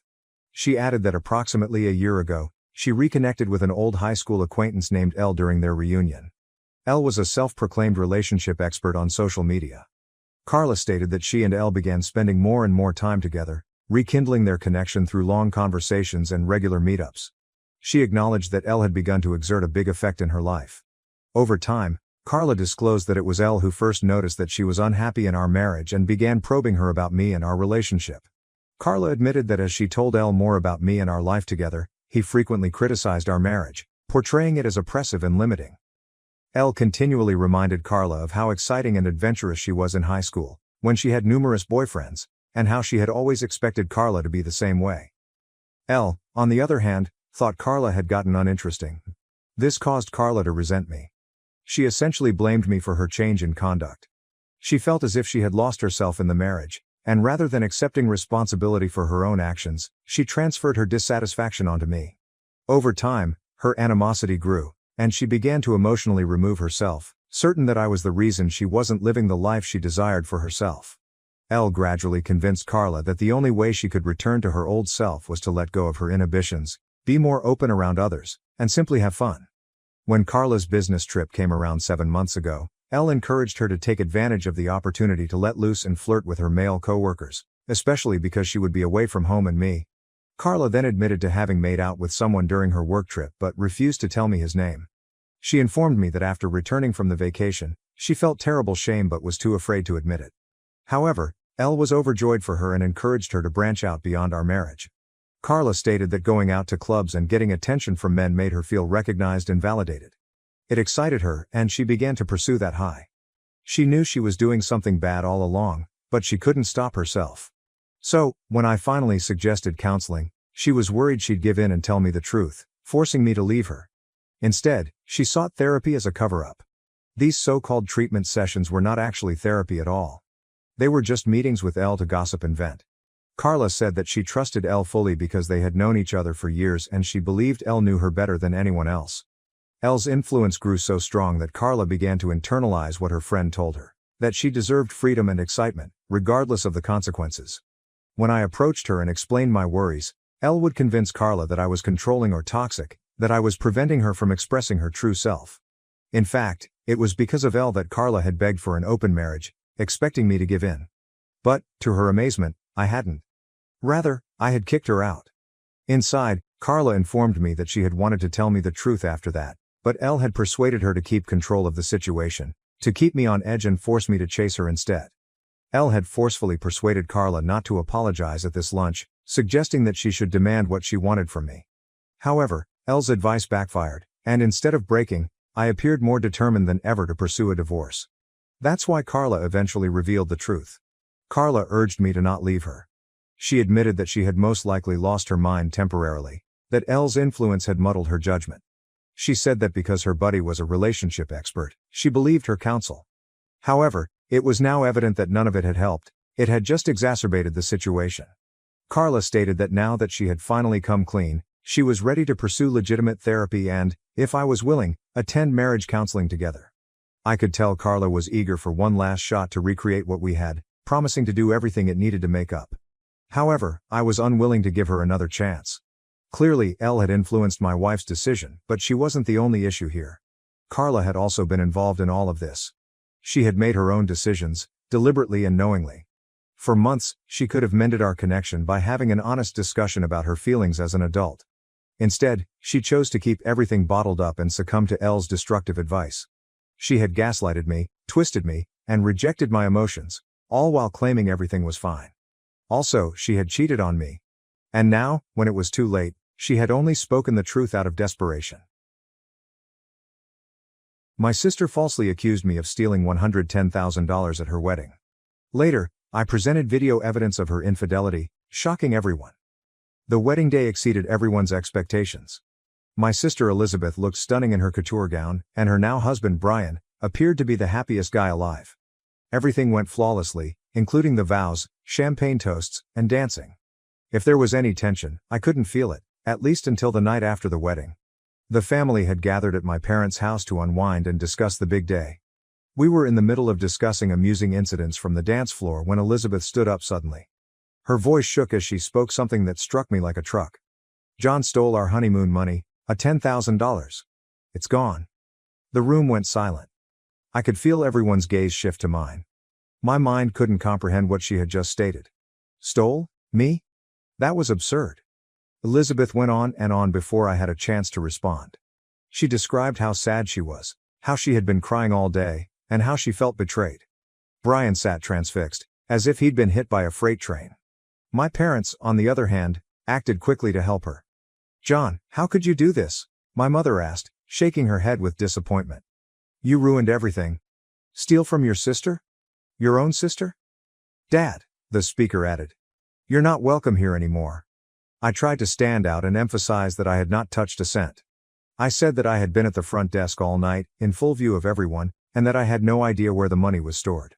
Brian, to his credit, appeared dubious, stating, "I don't think John would do something like that." But Elizabeth wouldn't have it.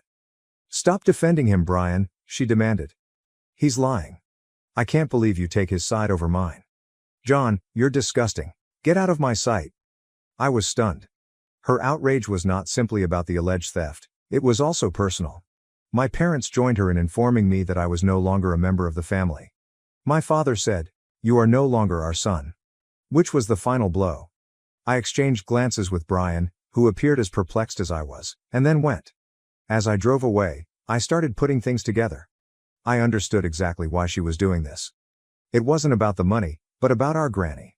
Grandma had made it plain a few months ago that she intended to leave most of her money to me. She trusted I would utilize it carefully and preserve the family legacy. Elizabeth, the self-proclaimed golden child, was enraged. She had attempted to persuade Grandma that she deserved the money instead, but it had not worked. Elizabeth was determined to make me look like a bad person as Grandma's health deteriorated. It was her method of sabotaging me. I was angry, but I knew it wasn't over. If she was going to play dirty, I could play even dirtier. I had a secret of my own, one I'd guarded to protect Brian. Elizabeth had been cheating on him for several months.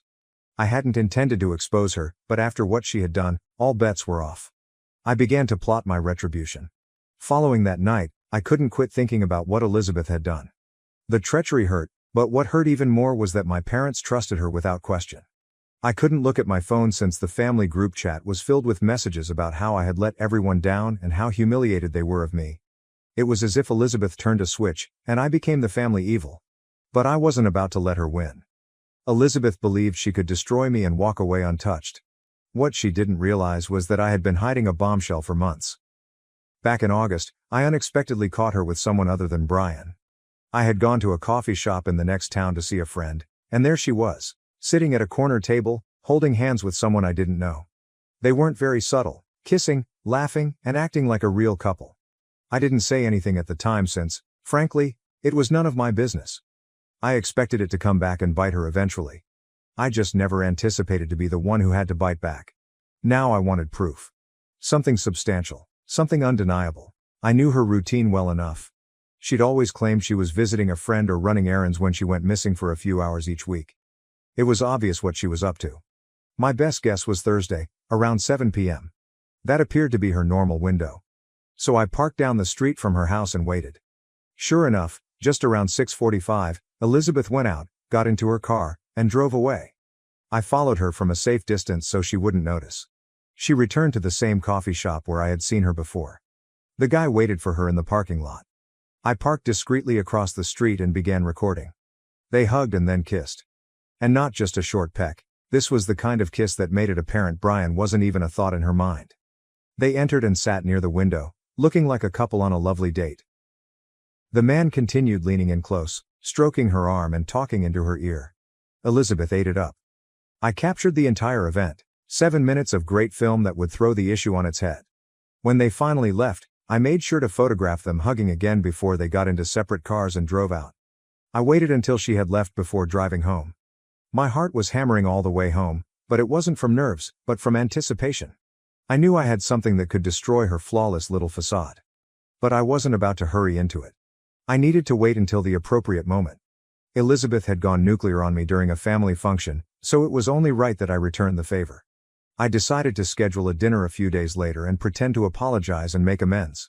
My parents, still upset at me, reluctantly agreed. Elizabeth accepted without hesitation, possibly believing it was her chance to embarrass me even further. She had no idea what was about to happen. The days leading up to the dinner were agonizing. I remained perfectly silent, even as Elizabeth continued to scold in the family group chat about how some individuals refused to accept responsibility for their acts. Naturally, my parents ate it up. Every time I read a text from them saying something like, "We are so proud of you, Elizabeth, for handling this with grace," I wanted to scream, but I remained calm. I knew it would be worthwhile. The morning of the meal, I texted everyone in the family group chat, including Brian. I mentioned that I wanted to meet for dinner and clear the air. "I owe everyone an explanation," I had written. "And I need to apologize, especially to you, Brian." My mother responded immediately, saying they'd be there, but I'd better have a solid excuse for what I'd done. Elizabeth responded with a snide remark about how she hoped I was ready to confess. Brian's response was brief and neutral, just a thumbs up emoji. Perfect. Everything was falling into place. I spent the day getting ready. I loaded the video onto my laptop and checked the quality to ensure it was satisfactory. I also printed screenshots in case someone accused me of fabricating the video. When I arrived at my parents' place for supper, I felt as if I were entering a battle, and I was prepared to win. When I stepped in, the atmosphere was strained. My parents scarcely greeted me, and Elizabeth sat at the head of the table, smug as usual. Brian stood next to her, quiet and reserved, as he had done since the accusation. I wasn't sure if he felt I'd taken the money, but he was certainly keeping his thoughts to himself. We all sat down, and I started by taking a deep breath. First of all, I want to say that I'm sorry for how things turned out. I know you're all angry with me, and I understand why. But I've been thinking about everything that's happened, and I realize there's something I should have said sooner, something I've been holding back. Elizabeth moved forward slightly, her eyes full with expectation. She undoubtedly felt I was about to confess. My mother and father just looked, waiting. Brian appeared uncomfortable. I took out my laptop, placed it on the table, and opened the video file. "What you're about to see is not easy to watch," I told you. "But I think it's important for everyone here to know the truth." Elizabeth's arrogant face broke for the first time as I hit play. The room went hushed as the video began. It shows her walking up to the guy in the coffee shop parking lot, hugging and kissing him. The date in the coffee shop, the way they couldn't take their hands away from each other, and the final shot. Them hugging again in the parking lot before driving away. After the video concluded, there was silence for a few seconds. Then Brian said, "Who the hell is that?" he inquired, his tone harsh. Elizabeth's face reddened. She opened her mouth to speak, but no words emerged. "Answer him," I said. "You accused me of stealing, of tearing this family apart, when all along you were the one who was lying. This isn't your friend, is it? How long has this been going on?" Elizabeth stammered, but Brian did not wait for her response. He pulled back his chair and stood up, his expression a mix of fury and disbelief. "You've been cheating on me?" he asked. "The whole time I was working my ass off to give you the life you wanted, the house, the car, all of it, for this?" My parents looked like they were hit by a vehicle. My mother looked at Elizabeth, her voice cracking. "Elizabeth, is this true?" Elizabeth finally got to speak. "It's not what it looks like," she remarked, but no one believed her. "This will be a lesson for you, Elizabeth," I remarked as I stood up. "You started this war. All I did was finish it." Brian grabbed his keys and departed without saying anything more. My parents, still shocked, turned against me. "How could you do this to her?" my father asked. I responded. "She accused me of stealing $10,000 to make me look bad, and I'm the bad guy for showing the truth? You should ask her how far she's willing to go to cover up her lies." I did not wait for a response. I grabbed my belongings and fled. I didn't want to hear any more excuses. They sought a villain, and they now have one. But this time, it was not me. After dinner, I didn't hear from anyone in my family for many days. No texts, no phone calls, and no attempts to explain or apologize. It was radio silence. I assumed they were trying to clean up the mess Elizabeth had made. Brian was the first to contact out, and he was not even a family member. He contacted me 2 days after the dinner, and I was shocked that he wanted to talk. I assumed he was upset with me for unexpectedly catching him off guard, but he didn't seem angry. "I just wanted to say thank you," he remarked. "For being honest. I wish it hadn't come to this, but I'm glad I know." We talked for a bit, and he told me he had already begun making plans to move out of the house he shared with Elizabeth. He further stated that he had canceled their trip to the Maldives and stopped making payments on the car he had promised to purchase her. "She can figure out her own life now," he joked. I asked him if Elizabeth had tried to contact him since dinner. "She's been blowing up my phone, begging me to understand," he told me.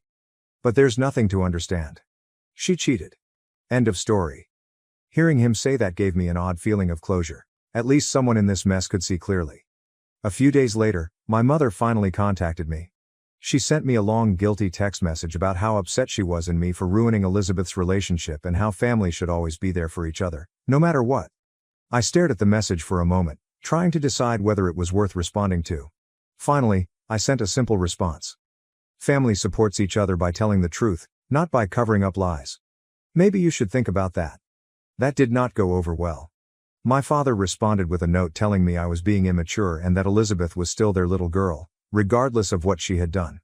That was ridiculous. They were willing to forgive her cheating and manipulative behavior because she was their favorite. Meanwhile, Elizabeth remained silent. No words from her. I wasn't sure if she was too embarrassed to talk or if she was plotting her next move, but I didn't care. She had lost her fiancé, her free trip to the Maldives, and probably the majority of the sympathy she had received from my parents. However, I couldn't ignore the notion that this wasn't over. Elizabeth was not the sort to accept defeat. If she was quiet, it was because she was planning. And I was not wrong. A week later, she moved. I awoke one morning to a flurry of texts from mutual friends and extended family. Elizabeth had apparently started spreading a new tale, claiming that I had set her up to ruin her wedding and harm her relationship. She said that I had been following her for weeks, hoping to catch her slipping, and that the film was a desperate attempt to retaliate against her for exposing the alleged crime. It was ludicrous, but the damage had been done. Some individuals bought her story, particularly those who did not know the full story. They began contacting me, calling me nasty and hateful. Others, thankfully, saw through her lies and informed me that they believed me. But I wasn't about to sit back and let them dominate the story. I had all of the proof, including the video, screenshots, and texts. If she wanted a public fight, I was prepared. But before I could make a move, something unexpected occurred. Brian stepped in. He sent a lengthy letter on social media, explaining everything: the adultery, the charges, the dinner, and even my role in revealing the truth. "John didn't ruin our relationship," he wrote. "Elizabeth did that all by herself. He just showed me what I needed to see. If anyone has a problem with him, take it up with me." The post went viral among our close friends and relatives. It shut down the majority of Elizabeth's supporters overnight. People started contacting me, apologizing for jumping to conclusions. Even my parents stayed silent for a while, perhaps understanding how horrible they looked for taking her side so easily. What about Elizabeth? She doubled down. Her next move would push things to an entirely new level. Elizabeth's next move was both bold and dumb. She attempted to sue me for slander. Yes, you read it correctly.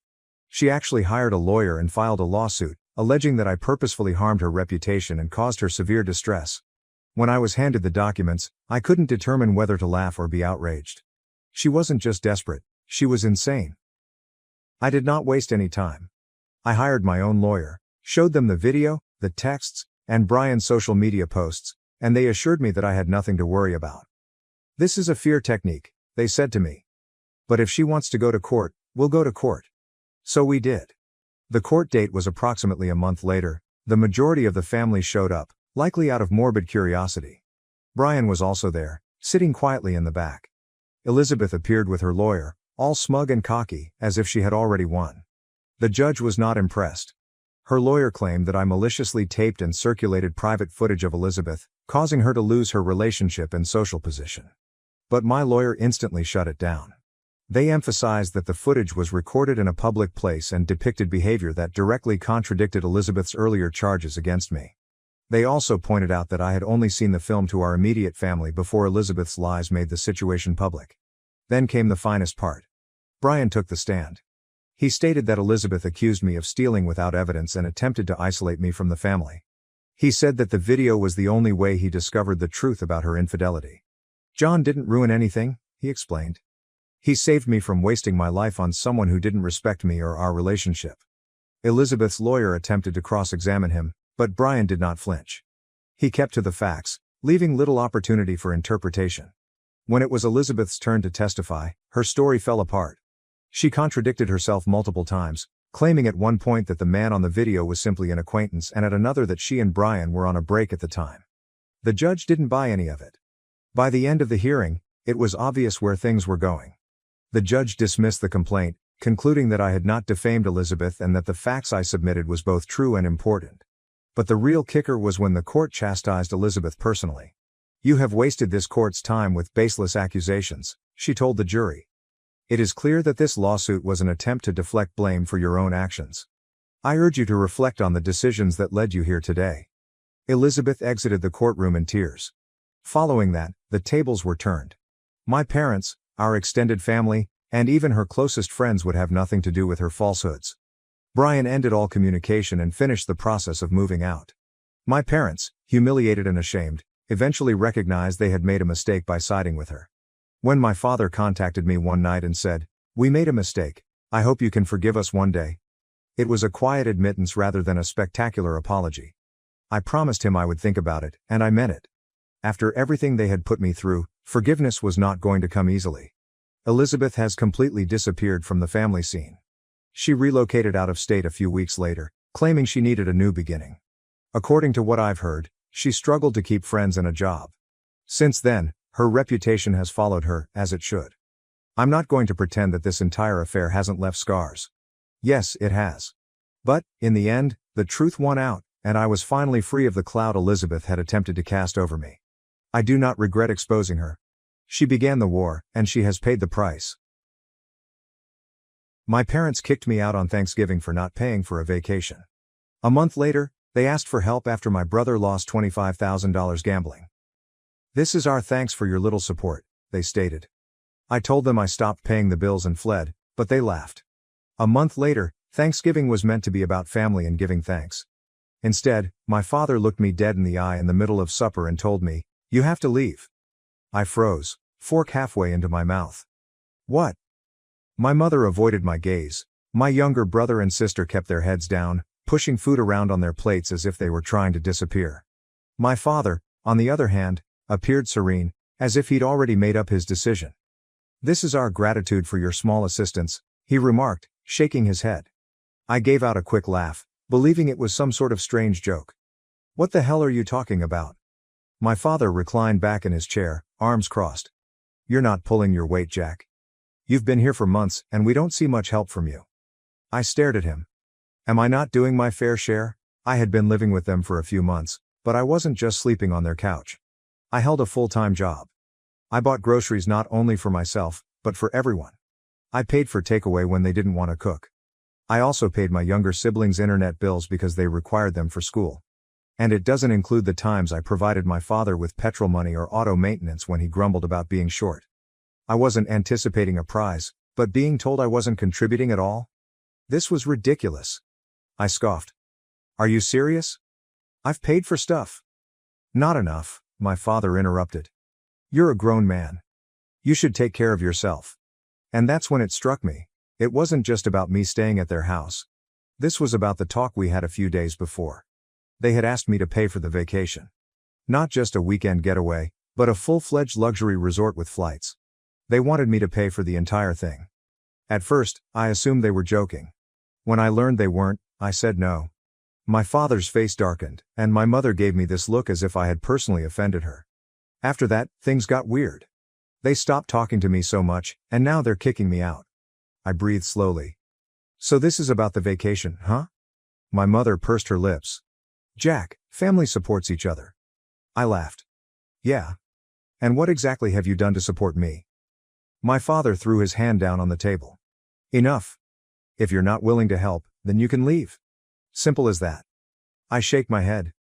Fine, I'll go. I gazed between them. And I'm done paying for everything. No more groceries, no more bills, no more helping out. That made my father giggle. Go ahead, loser. See how long you last. I gazed at my younger siblings. My sister was staring at her plate. My brother would not look at me. Nobody would stand up for me. That night, I packed my belongings. It did not take long. I hadn't really settled back in. I'd always assumed this was only temporary. I discovered a cheap place in the neighboring town. Not fantastic, but mine. Then, for a month, nothing.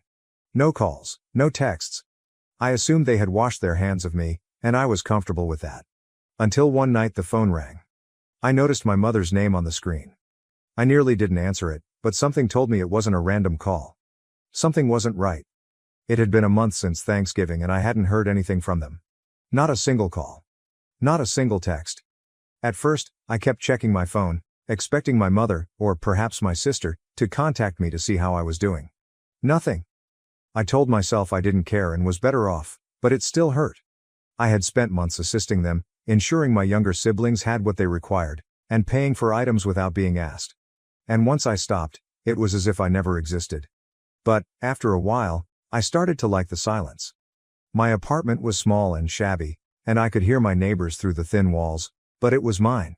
Nobody asked me to pay for their groceries. No one expects me to pay their expenses. For the first time in months, my paycheck lasted. I could purchase something for myself without feeling guilty. Then, suddenly, my phone rang. I had just sat down with a plate of leftover takeout when I saw my mother's name flash across the screen. I simply stared at it for a second, perplexed. They hadn't called me since I left, not even to see whether I was still alive. And now, suddenly, they're reaching out. For a second, I considered ignoring it and sending it to voicemail. But something felt off. I sighed and responded. Hello? There was a pause on the other end. Then my mother's voice came through, quieter than normal. Jack. We need your help. I nearly laughed. Now you need my help? What, did your vacation plans fall through? I asked, not trying to mask my sarcasm. She did not respond. Instead, she simply replied, It's Ryan. That made me sit up. What about him? She paused. I could hear muted voices in the background, my father shouting something I couldn't understand. Then she explained, he lost $25,000. I felt my stomach drop. He what? He gambled, she acknowledged. I ran my fingers across my face. Ryan was barely old enough to drink, much less gamble. But $25,000? That was more than just a few $100s in poker losses. This was serious. How the hell did he even get that kind of money? I requested an explanation. He borrowed it, she explained. Her voice crackled slightly. I closed my eyes. Jesus Christ. And now, she went on. He owes it all back. And we don't have it, Jack. We're completely out of money. I sat back in my chair, staring at the ceiling. A month ago, they laughed in my face when I declared I was done paying for everything. They had kicked me out on Thanksgiving. And now they're desperate for my assistance since my foolish brother has gotten himself into a huge debt. It would have been so easy to hang up on them and tell them it wasn't my problem. Allow them to deal with it. But, despite everything, I couldn't. Ryan might have been foolish, but he was still my brother. And if he did borrow that much money, it was not from a bank. This was horrible. I breathed slowly. I'm coming over. My mother's voice was filled with relief. Thanks, Jack. I didn't respond. I simply hung up, grabbed my keys, and walked out the door. I had no idea what I was entering into. But I knew that this was only the beginning. The drive back to my folks' place felt odd. I hadn't been there since the night I left, and I never expected to return so soon. The neighborhood looked the same. Even in late December, a few houses still had Christmas lights up. The same old beat-up automobiles sat in the drives. Everything was exactly as I remembered it. However, it felt different. I pulled into the driveway and sat there for a while, clutching the steering wheel. Part of me wanted to turn back and drive away. But I sighed, exited, and proceeded to the front door. Before I could knock, my mother opened the door. She appeared weary. "Jack," she sighed. "Come in." I stepped inside. The house smelled the same, like cinnamon air freshener and whatever cheap candle my mother always bought.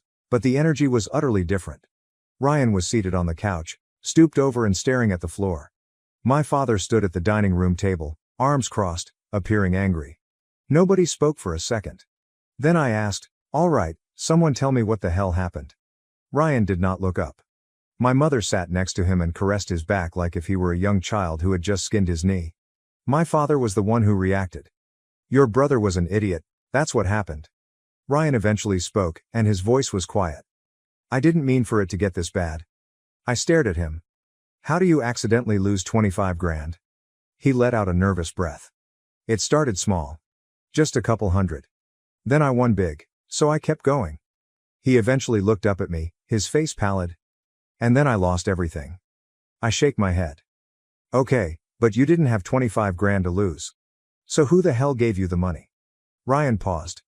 My father responded for him. "He took out a loan." Something about how he said it made my stomach turn. "What kind of loan?" My mother spoke up calmly. "Not a bank loan." I felt my jaw tightening. "So, what? Some backroom loan shark?" Nobody responded, but their quiet revealed everything I needed to know. Jesus Christ. I squeezed the bridge of my nose. "Okay. And when exactly is he supposed to pay this back?" "End of the week," my father mumbled. I let out a slow breath. "And you have nothing?" My mother shook her head. "We're already maxed out on our credit cards, we don't even have enough for next month's rent." I leaned against the wall and took everything in. A month ago, they declared me a loser and kicked me out. They were now drowning in debt, desperate, and looking to me for help. I had the money. Not all of it, but I'd been saving since I moved out. I could handle at least half of that. But, should I? They had completely abandoned me. My father had literally laughed at me as I walked out the door. But Ryan, he was different. Yes, he'd been a jerk, but I could see fear in his eyes. If he owed money to the wrong people, this was more than just a lesson to learn. It was risky. I breathed sharply. "I can cover some of it."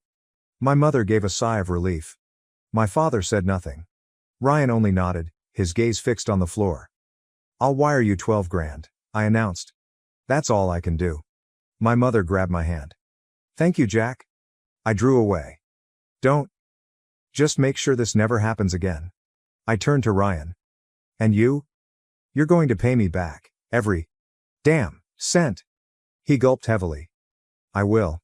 I did not believe him. But I'd deal with it later. For the time being, I had simply bailed them out.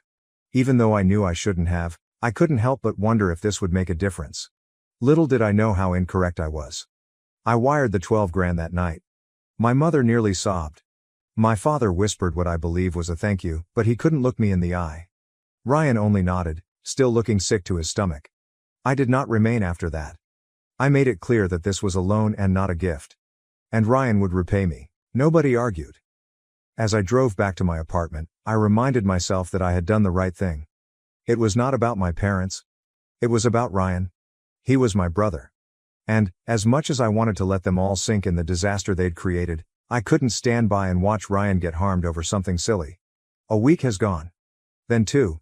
Then a month. And nothing. Ryan had not sent me a dime. No calls. No texts. Nothing. I waited and gave him the benefit of the doubt. Perhaps he was back on his feet. Perhaps he was working things out. Then one day I broke down and called him. He responded after a few rings. "Hey, Jack." I got straight to the point. "Where's my money?" There was a pause. I don't have it yet." I clenched my jaw. "You said you'd pay me back." "I will," he replied promptly. "I just need more time." I scoffed. "More time? Ryan, it's been a month. You haven't even sent me $20. He became quiet. I could hear background noise, possibly from a video game. He wasn't even working, right? I felt my patience crack. "You're screwing around, aren't you?" "No, I'm trying, man, I'm just..." I cut him off. "I don't care about excuses. I bailed you out. I didn't have to, but I did. And now you're just ignoring it? I'm not ignoring it, he exclaimed. Things have been hard, okay? I laughed bitterly. Yeah. Well, things are gonna get a lot tougher if you don't start paying me back. Silence. I exhaled. Whatever. Just figure it out. So I hung up. I expected something after that. 100 here, 50 there, whatever. Still, nothing. A week later, I decided to ask my parents instead. If they had the money to bail Ryan out, they could help him repay me. Right? So I called my father. As soon as he responded, I went to the point. Hey, I need to talk to you about Ryan's debt. My father gave a frustrated sigh. What about it? He hasn't paid me anything, not a dime. So? I halted. What do you mean, so? You gave him the money. That was your choice. My hold on the phone intensified. It wasn't a gift. My father gave out a dry laugh. Well, that's your problem. I believed I had misheard him. Excuse me? You chose to help him, my father said, as if explaining something to a child. That's on you. Don't come crying to us about it. I was surprised and didn't know what to say at first.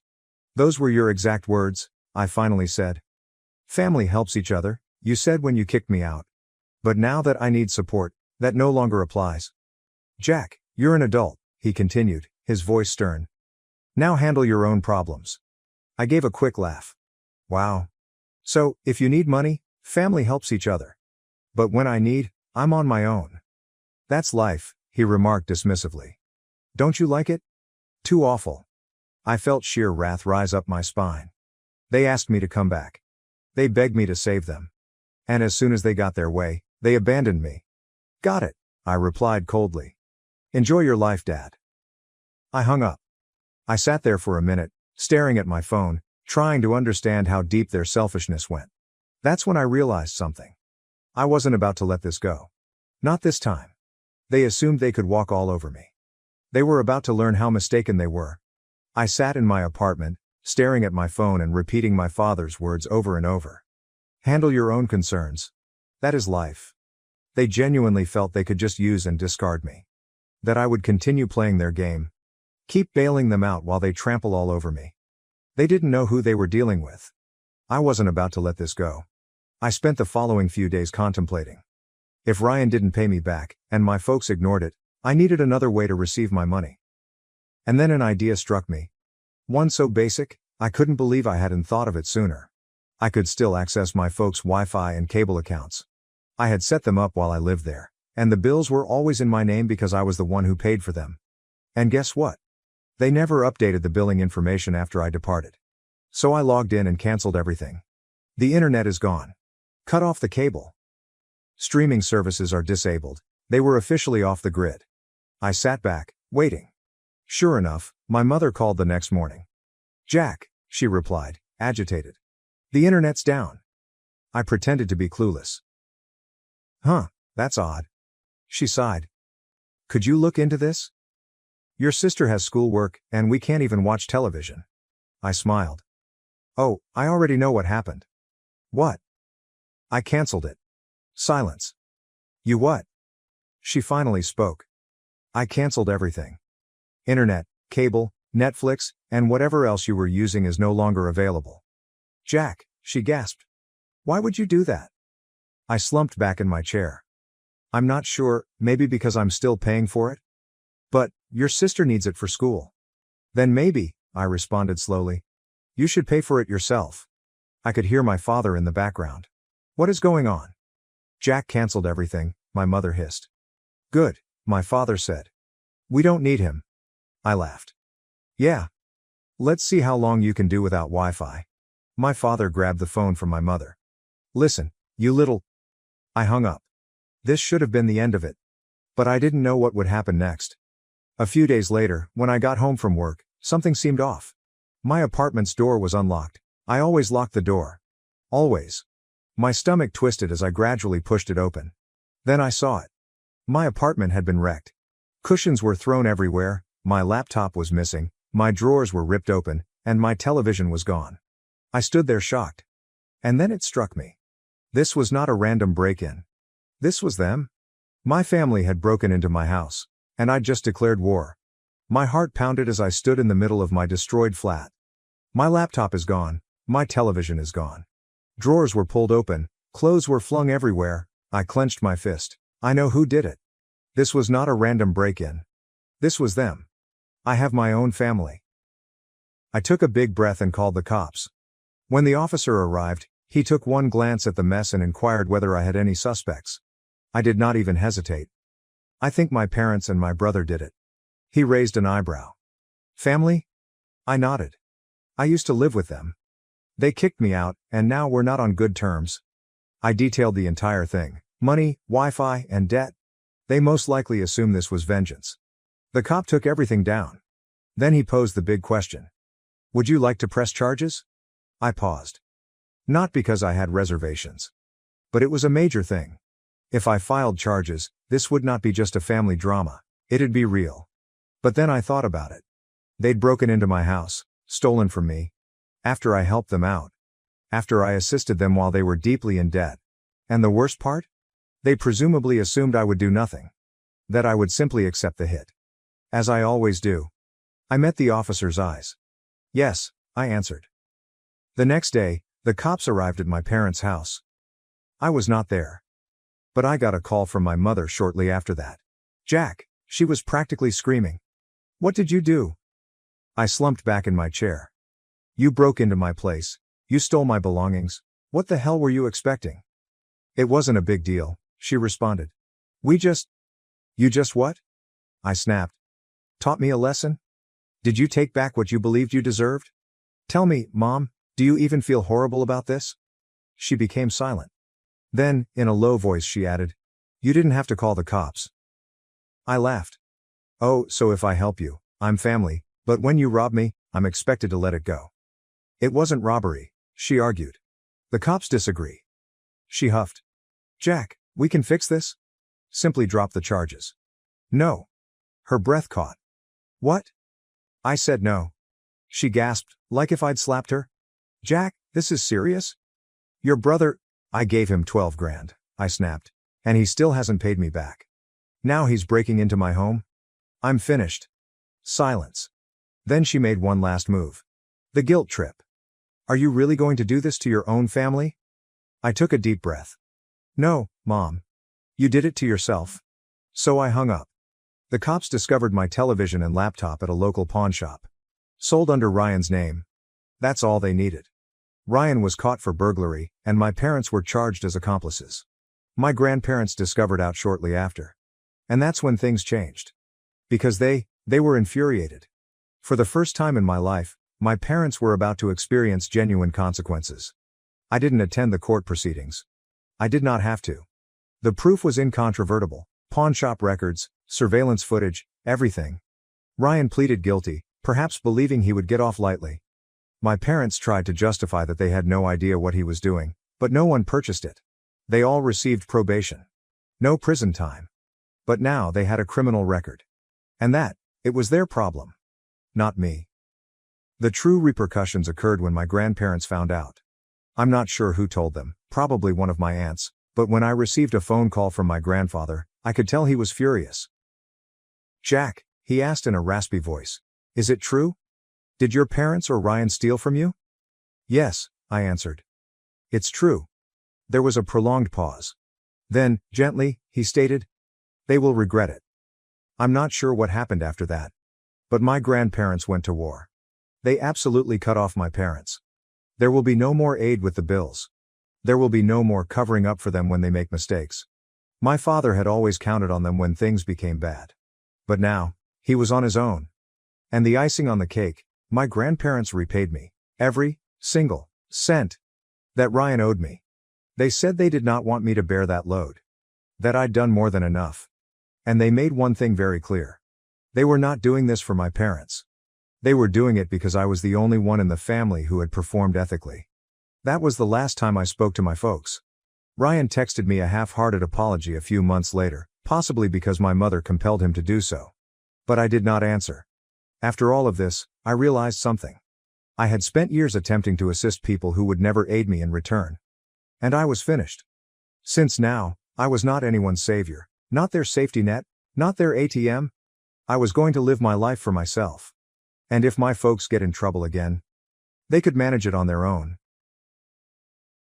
At Thanksgiving, my sister discovered I had $12 million and my family demanded I give it to her, claiming she deserved it more. Hello everyone, before we begin today's video, I need your help. We've noticed that the channel is losing traction, and subscribing is one of the best ways you can help us. It's quick, free, and allows us to continue bringing you great content. Your support means everything. Let us keep this channel growing collectively. Thank you very much. Now, let's begin the video. Using a throwaway for obvious reasons, with certain specifics modified to preserve anonymity. So I'm Sarah, 38, female, and I need to get this off my chest. Do you know those family dynamics in which one child can do no wrong while the other appears to be invisible? Yes, welcome to my life. Everything was very typical until I was 8. I was an only kid, and while my parents were not particularly warm and fuzzy, they were present, I suppose. Mom would help me with my homework, and Dad would occasionally take me fishing on Lake St. Clair. We weren't the Brady Bunch, but we were fine.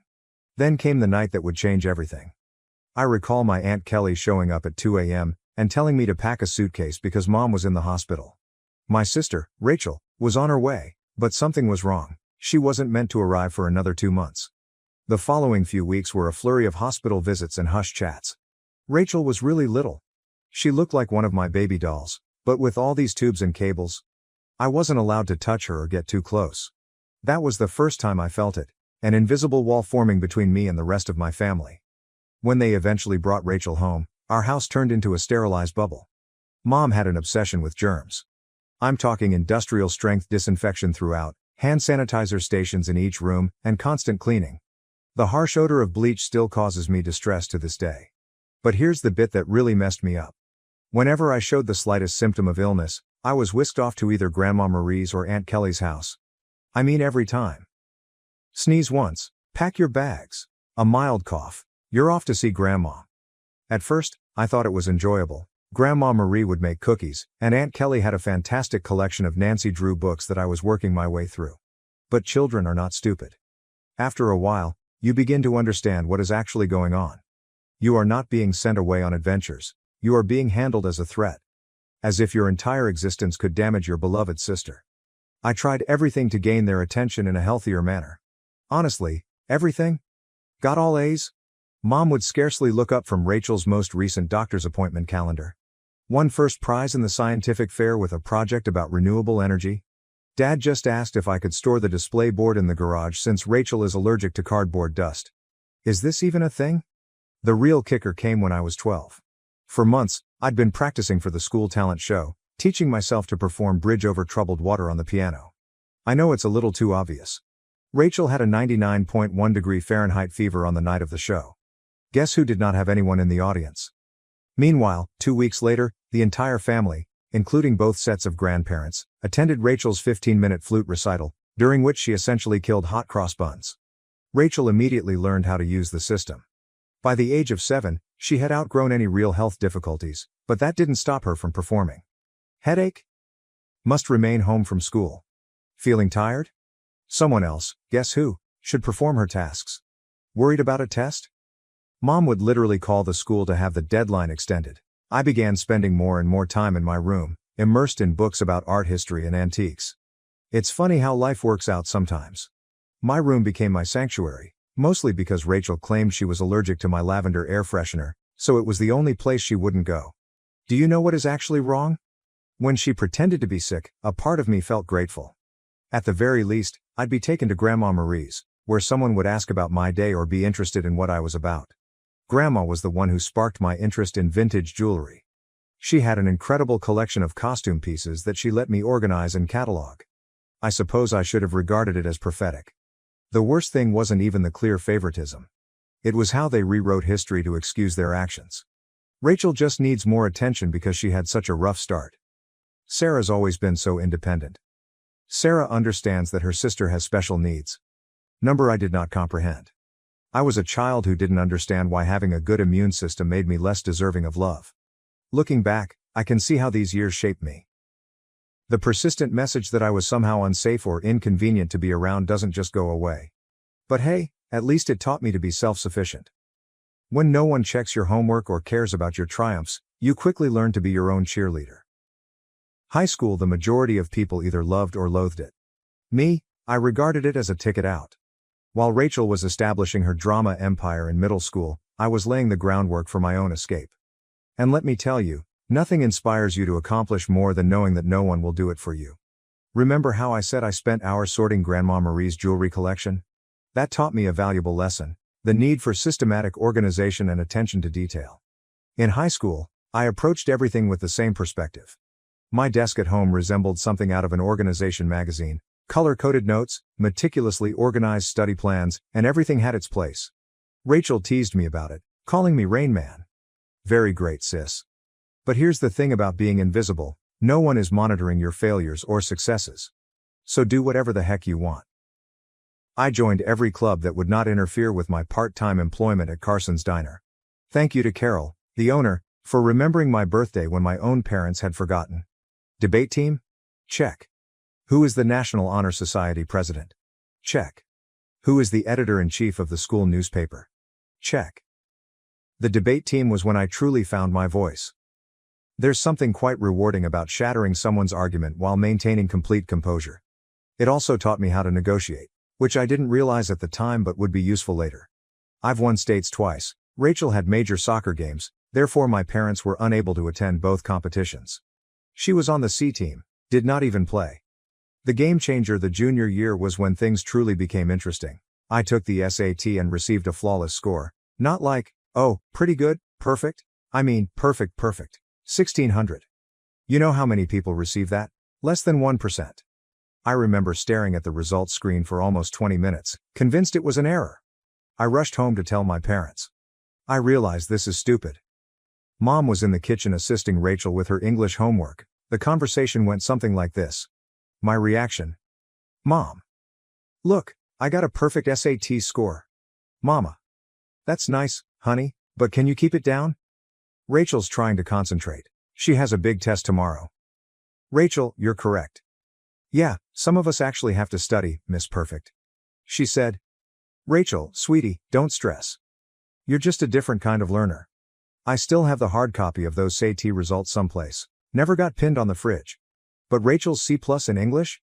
That infant received primo refrigerator real estate, complete with a "we're so proud of you" magnet.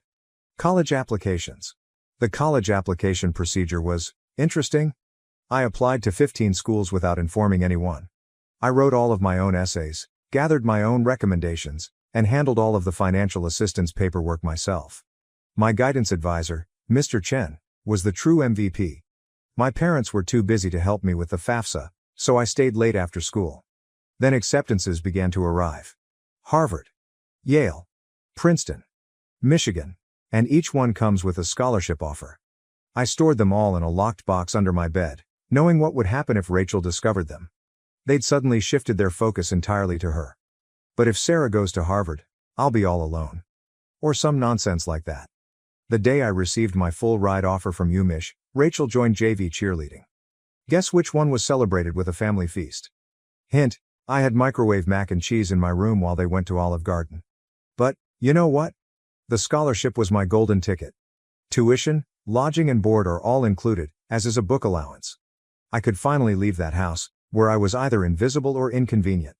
The day I received my acceptance package, I went to my favorite spot in the local library, a 4th-floor window seat overlooking the park, and grieved for an hour. Not sad tears. There were tears of relief. When I told my parents at supper that I was going to UMich, they were ecstatic. He said, Michigan? But that's so far. What if Rachel needs you? She replied, I hope you're not expecting us to help with expenses. Rachel's cheerleading competitions are very costly. Rachel is crying. Oh my God, finally. Can I have your room? I need space for my TikTok videos. The summer before college I worked double shifts at Carson's Diner to save money. Carol, bless her heart, always gave me additional tips and made sure I got to take home leftover pie at the conclusion of my shifts. She also taught me a vital skill: how to recognize genuine people in a society full of fakes. Baby, she'd tell me, in diners and in life, the ones making the most noise usually have the least to say. Move-in day at Michigan? My folks couldn't attend because, surprise, Rachel had a cheerleading competition. Aunt Kelly drove me instead, helped me set up my dorm room, and gave me a $500 envelope. Your Grandma Marie wanted you to have this, she told me. She's so proud of you. Later, I learned that Grandma had been saving that money from her Social Security checks for months. That first night in my dorm room, I promised myself, I was going to create such a wonderful life that being overlooked would be inconceivable. Not for vengeance. Nothing to prove to my family. But what about the 8-year-old girl who used to get sent to Grandma's house for sneezing? College and the beginning of something new. College went by in a flurry of all-nighters, instant ramen, and heavenly independence. I graduated summa cum laude from the University of Michigan. Not that my folks noticed. They were too busy helping Rachel transfer to her third college in 2 years. But this is where the plot takes an unexpected turn. I got an entry-level job at Everett and Phillips Auction House in Detroit. I won't use the real name for obvious reasons, but if you're in the business, you probably know who I'm talking about. A genuine high-end establishment, many old money clients, that type of transaction. I began with their estate sales business, which involved documenting the belongings of wealthy individuals after their deaths. Not exactly glamorous, but it paid the bills. The breakthrough. My first several months were very standard, logging countless china sets, categorizing vintage furniture, and so on. Next followed the Kingston estate. Mrs. Kingston was an elderly widow who had died with no children, leaving behind what everyone assumed was a huge collection of costume jewelry. Rooms filled with the material? This is where those hours at Grandma Marie's came in useful. I'm looking through this stack of jewelry when something catches my attention. It's an Art Deco brooch. Nothing really showy, yet something about it felt different. The weight was unsuitable for costume jewelry. The clasping mechanism was far too complex for a copycat. I believe I spent my whole lunch break that day researching old jewelry markers and signatures. I ended up staying late at the office to use the company's membership to several antique jewelry databases. The more I looked, the more certain I got that this was not costume jewelry. It was the real stuff. Problem was, I was the new girl. Nobody would believe me if I claimed we had a potential treasure on our hands. So I did what the debate team taught me. I meticulously prepared my argument. I spent 2 weeks during lunch breaks and evenings learning everything I could about Art Deco jewelry authentication. I even used some of my pitiful excuse for savings to pay for an online gemology course. Finally mustered the guts to approach my boss, Mr. Harrison. I brought the entire presentation, which included comparative images, historical documentation, and the works. The conversation went something like this. My response: Sir, I think we might have something significant in the Kingston collection. Harrison, scarcely looking up from his phone, says, Sarah, we've already cataloged those as costume pieces. You are correct. I know, but look at these maker's marks. They match perfectly with Cartier's 1925 signatures. Harrison, finally paying attention. Where did you learn all of this? My reply was, I did some research. Long story short, the costume brooch sold for $47,000 at auction. It turns out that it was part of a limited collection created for some European set in the 1920s. But here's the real kicker. Harrison started to trust me after that. He began giving me other artifacts to authenticate. Suddenly, my pointless pastime of sorting antique jewels acquired real significance. I devoted myself to learning everything I could about vintage jewelry. I took every online course I could afford. I spent weekends at estate sales, researching items. Even began a small notepad to document various authentication procedures. My apartment looked like a jewelry scholar's fever dream, with walls covered with printouts of vintage hallmarks and certification guidelines. The auction house started getting results. I was discovering important items that others had overlooked, developing contacts with collectors, and knowing the market. My commission checks became larger. For the first time in my life, I was not simply surviving, I was also saving money. Family? Still remarkably uninterested. At Sunday dinners, which I still went to like a fool, the discourse went like this. Mom. Sarah's still at that antique shop, right? This is me. Auction house, and yes. Actually, I just authenticated a rare Tiffany piece. Rachel interrupts. Oh my God, speaking of jewelry. You guys have to see this charm bracelet I bought at the mall. But I didn't care anymore. For once in my life, I had discovered something wholly mine. Something I was actually excellent at. Something unrelated to being Rachel's sister or family disappointment. The Rothschild collection. Then came the Rothschild collection. This was about 2 years into my employment at the auction business. A massive estate. Old money family. There's a lot of buzz in the industry. I was part of the team that cataloged their jewelry collection. And that's when I noticed it. A fairly commonplace Art Nouveau piece that everyone else had missed. I spent 3 days investigating it. I barely slept. It turned out to be a piece from a famous French jeweler's private collection, which was supposed to have been lost during World War II. When it sold at auction for $238,000, Harrison summoned me to his office. I believed I was being promoted. Instead, he said something that completely changed the situation.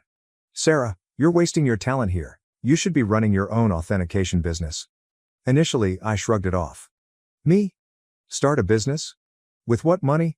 However, the notion took root. I began doing modest freelance authentication projects on the side. Word spread that I had a terrific site. Private collectors began contacting us directly.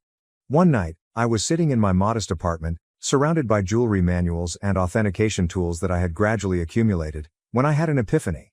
This is something I could actually do. I could create anything on my own. So I did what any reasonable person would do. I took out a large debt against my car. I emptied my savings account. I rented a small office space in a less desirable area of town. People believed I was insane. Perhaps I was. I transformed a storage room above a Chinese restaurant that was about the size of a college dorm room. The rent was low because it always smelled like Kung Pao chicken, and the Wi-Fi only functioned if you sat in the corner by the window. But it was mine. The struggle. The first few months were interesting, and by interesting, I mean scary. I'd awaken at 4 a.m. with cold sweats, calculating how many months till my savings ran out. Loan payments felt like a rope around my neck. My office furnishings comprised of, I purchased a card table from Goodwill. A chair I literally found on the curb. Don't worry, it was thoroughly cleaned. However, in the world of high-end jewelry, reputation and contacts are everything. And my experience at the auction house provided me with both. I started small by doing authentication work for local antique dealers. My fees were lower than the larger organizations, but my attention to detail was becoming known. Word spread. 6 months later, a watershed moment occurred. A dealer I had dealt with at the auction house inquired about a collection of Victorian-era brooches. The owner requested confirmation before selling. It turned out to be a massive collection, with pieces from 3 generations of families. I worked on it for 2 weeks straight, rarely sleeping and documenting everything. I discovered 2 extremely rare pieces that had been misinterpreted as later replicas. The owner was so delighted with my detailed analysis that she not only paid my fee, but also offered me a 10% commission when the piece sold. Was that a commission? $86,000. More money than I had earned in the preceding 2 years combined. Suddenly, my phone rang. A lot. Private collectors have heard about my knack for finding missed pieces. Estate lawyers seeking advice on inherited jewelry. Even my previous auction house began sending me authentication work. I'm quite sure Harrison was secretly helping spread the news. Thanks, boss. Scaling up. By year 2, I'd hired my first employee, Jenny, a fresh gemology graduate who reminded me much too much of myself at that age. She was extremely intelligent, yet she was neglected since she was quiet. She is now my head of authentication and is well worth her weight in gold. The firm expanded quicker than I could have predicted. Moved to a proper office downtown. Goodbye, Kung Pao chicken odor. Created a team of specialists. I've earned a reputation for finding misplaced items. You wouldn't believe how many important historical jewelry items get misinterpreted as costume jewelry in people's attics. Keeping it secret from my family. However, success came with its own set of obstacles. The bigger we became, the harder it became to keep it a secret from my family. They still thought I worked in an antique shop. Rachel would make these sarcastic remarks during family dinners. Rachel asks, "Sarah, I have some old jewelry I was going to donate to Goodwill. Maybe your little shop would want it?" Me, having just authenticated a $1.2 million Fabergé item that morning. "Sure, I'll look into it." Mom continues to introduce me to everyone as, my other daughter. She works with old jewelry or something. Meanwhile, I was quoted in Forbes, luckily under my company name, and we had recently built our 3rd office. What's strange about it? Keeping the secret became almost enjoyable. Like this private joke with myself. I'd sit at Sunday dinner in my Target discount outfit, really Chanel, listening to Rachel speak about her entry-level marketing job, knowing I'd just closed a deal for more than her annual income. I even started playing tiny games with myself, such as wearing authentic Harry Winston pieces to family gatherings and seeing whether anyone noticed. They never did. Rachel once spent 20 minutes showing off her expensive $200 Michael Kors watch. I was wearing a vintage Patek Philippe that cost more than her automobile. Managing growth. However, the real challenge was managing growth. By year 5, we'd established offices in Detroit, Chicago, and New York. I spent more time on airplanes than in my own bed. We built a reputation for discretion. It turns out that many wealthy people want their jewels verified without the rest of the world knowing. The money was enormous. For example, we needed to hire a large team of financial advisors. Nonetheless, I maintained a relatively modest lifestyle. I purchased a nice, but not flashy house in a desirable neighborhood. I drove a high-end, but not obvious car. The only place I truly splurged? My home office. Advanced authentication equipment. The most effective security system money can buy. A custom-built vault to make Fort Knox envy. What's with the irony? They believed I was being frugal by aiding them. Mom would remark things like, "It's so sweet of Sarah to help out. She must be eating nothing but ramen to manage it." Meanwhile, I had just validated a collection, which earned me a commission greater than their mortgage. You know what's strange about success? The more you have, the more difficult it is to explain to others who have always perceived you as inferior. It's like explaining color to someone who has only seen black and white. They lack the necessary context. By this stage, my company was doing really well. We had the Midwest's high-end jewelry authentication industry cornered, and our reputation was solid gold, pun intended. But every Sunday, I'd travel to my parents' house for dinner, playing Sarah, the modest antique shop worker. The cognitive dissonance was becoming ludicrous. I'd spend my mornings on conference calls with Dubai collectors, my afternoons authenticating million-dollar pieces, and my evenings at my parents' house in carefully chosen normal clothes, eating Mom's overcooked pot roast while Rachel dominated the conversation with stories about her latest marketing triumph. Usually something like bringing her boss's coffee without spilling it. A defining moment. One Sunday is very memorable in my mind. I had just completed a huge transaction, authenticating a missing Cartier piece that had been resting in someone's safe deposit box for 40 years. Was it just the commission? 7 figures. I drove directly from the meeting to my parents' place, still euphoric from the successful authentication. She said, "Sarah, honey, is everything okay? Your clothes are looking a bit worn." "Oh, trying to save money," I said, wearing a $3,000 cashmere sweater that I had purposefully chosen for its subtle appearance. Rachel responded, "Well, if you'd gotten a real job instead of playing with old jewelry. Your dad." "Rachel, be nice, not everyone can be as successful as you." I almost choked on my pot roast, trying not to laugh. The anonymous transfers monthly payments to my parents began about this time. Aunt Kelly informed me that they were struggling to pay Rachel's educational loans and medical bills. Mom casually stated that they might have to sell the house. I couldn't let that happen. Despite everything, it was still the home I grew up in. So I initiated an anonymous monthly transfer of $5,000 to their account. When asked, I said I was giving $1,000 by living on rice and beans. They imagined the rest came from Aunt Kelly or another family. Rachel, of course, claimed responsibility for inspiring family members to help. Watching Rachel spend my money. The money was helpful, but it also had unexpected consequences. My parents began treating me with a strange combination of sorrow and patronizing pride. As if I were some kind of noble poverty case, sacrificing everything to support the family. Meanwhile, Rachel's spending became more extravagant. She'd arrive for dinner with new expensive bags, claiming they were outlet finds. They weren't. I can recognize a genuine Gucci at 20 paces. She began taking extravagant vacations and bragging on Instagram about her fortunate life. I'm very convinced she used my support money for shopping sprees. However, I remained silent. The irony was simply wonderful. The MBA drama. Then came the college fund drama. Rachel revealed that she wants to return to school for her MBA. Another private university, of course. Only the best for the golden child. Mom contacted me in tears, explaining how they couldn't afford it. I say, maybe Rachel could look at state schools? They have good programs too. My mother. Oh honey, you don't understand? Your sister needs to maintain certain standards.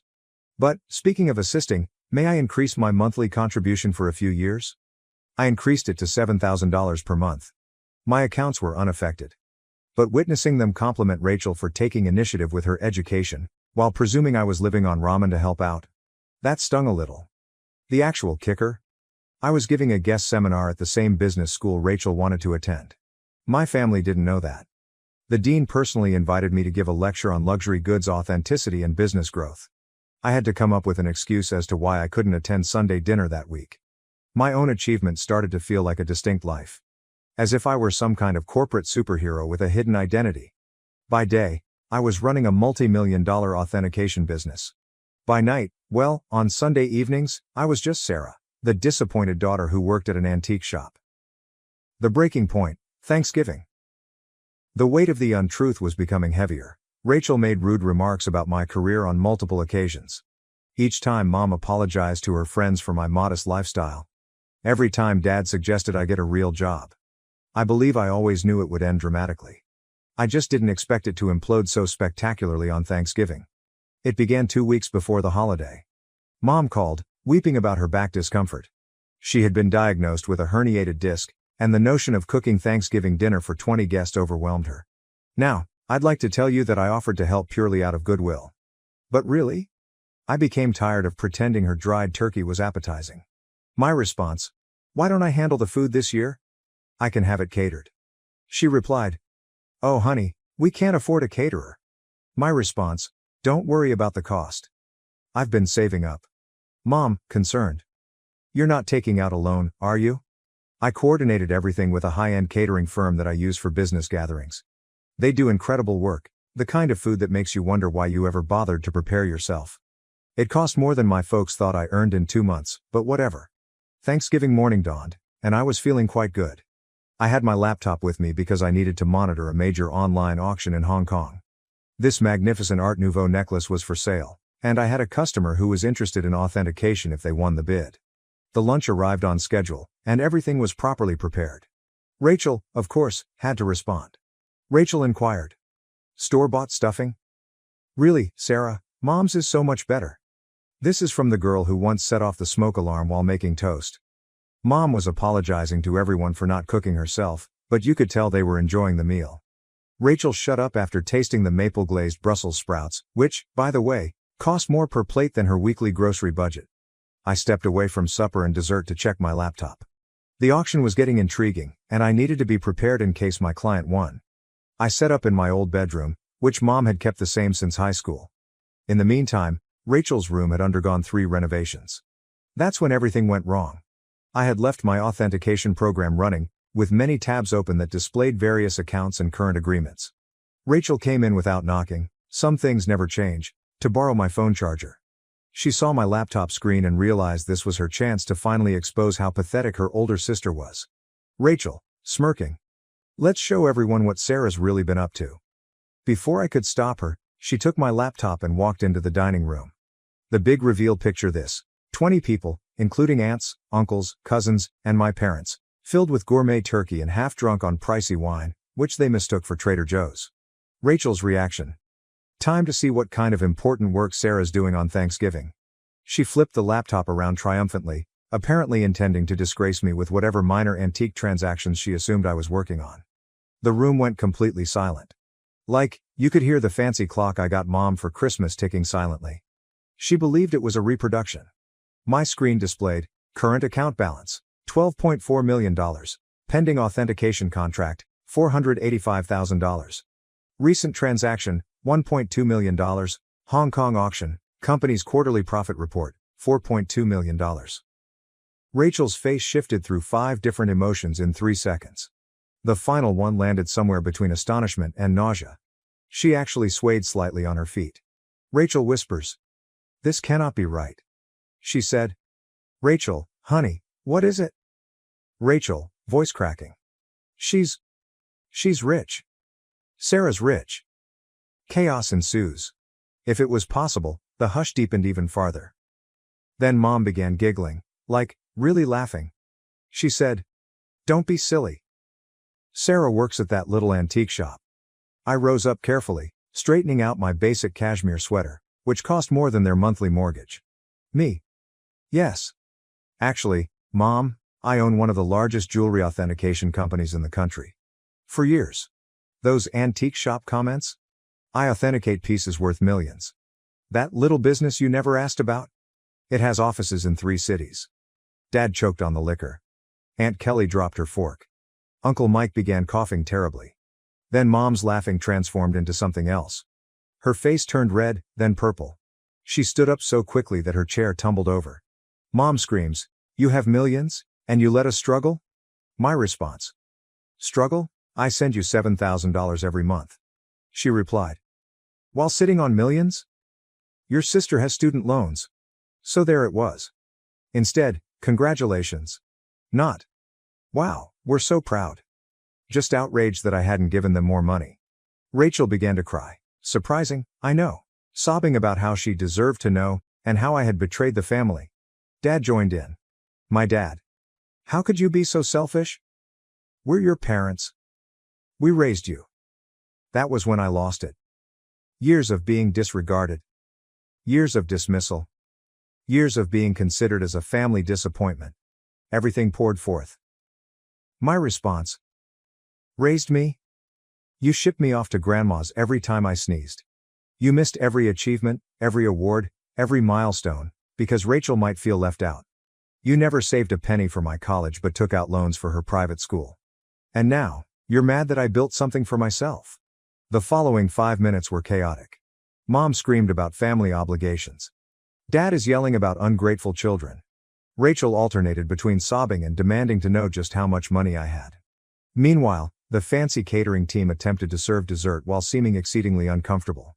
I grabbed my laptop, took my Hermes bag, which Mom had previously commended as a nice replica, and walked out.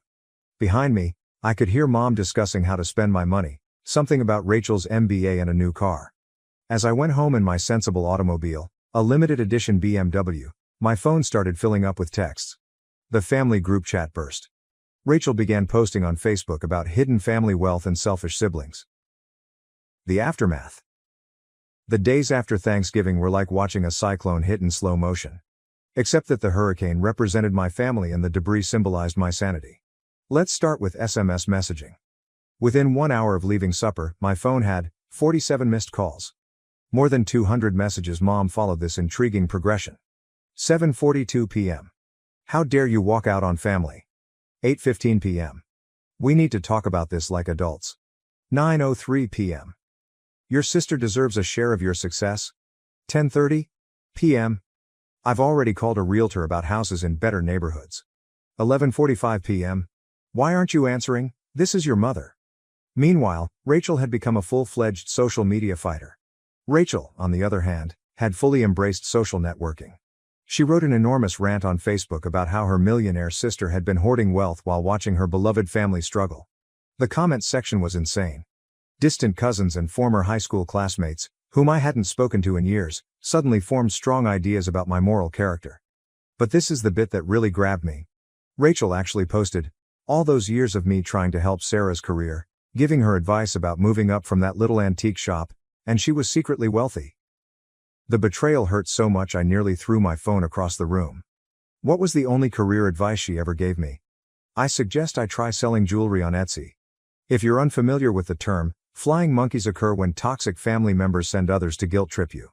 Aunt Susan, whom I saw maybe once every 3 years, called to inform me that family is everything. Uncle Bob, who I'm pretty sure still believes I'm 12, emailed me a lengthy lecture on the importance of sharing wealth. Even my third cousin's wife's sister, how did she acquire my number, felt compelled to express her thoughts on family obligation. But the real fun began when they arrived at my workplace. I arrived in on Monday morning to find Mom, Dad, and Rachel sitting in our reception area. They informed Jenny, my receptionist, that they had an appointment for authenticating services. Rachel clutched her Michael Kors bag as if it was genuinely worth something. The conversation went about as well as one would expect. Your mother. We've discussed it as a family. I said. A family discussion, without the family member you're discussing. Mom, ignoring me. And we think it's only fair that you set up trust funds for everyone. Rachel responds. I need at least $2 million to start my new life properly. Dad said. And your mother and I would like to retire. We're thinking a beach house in Florida. This is me. Did you miss the part where I've been sending you $7,000 monthly? Rachel responds. That's nothing compared to what you have. You owe us.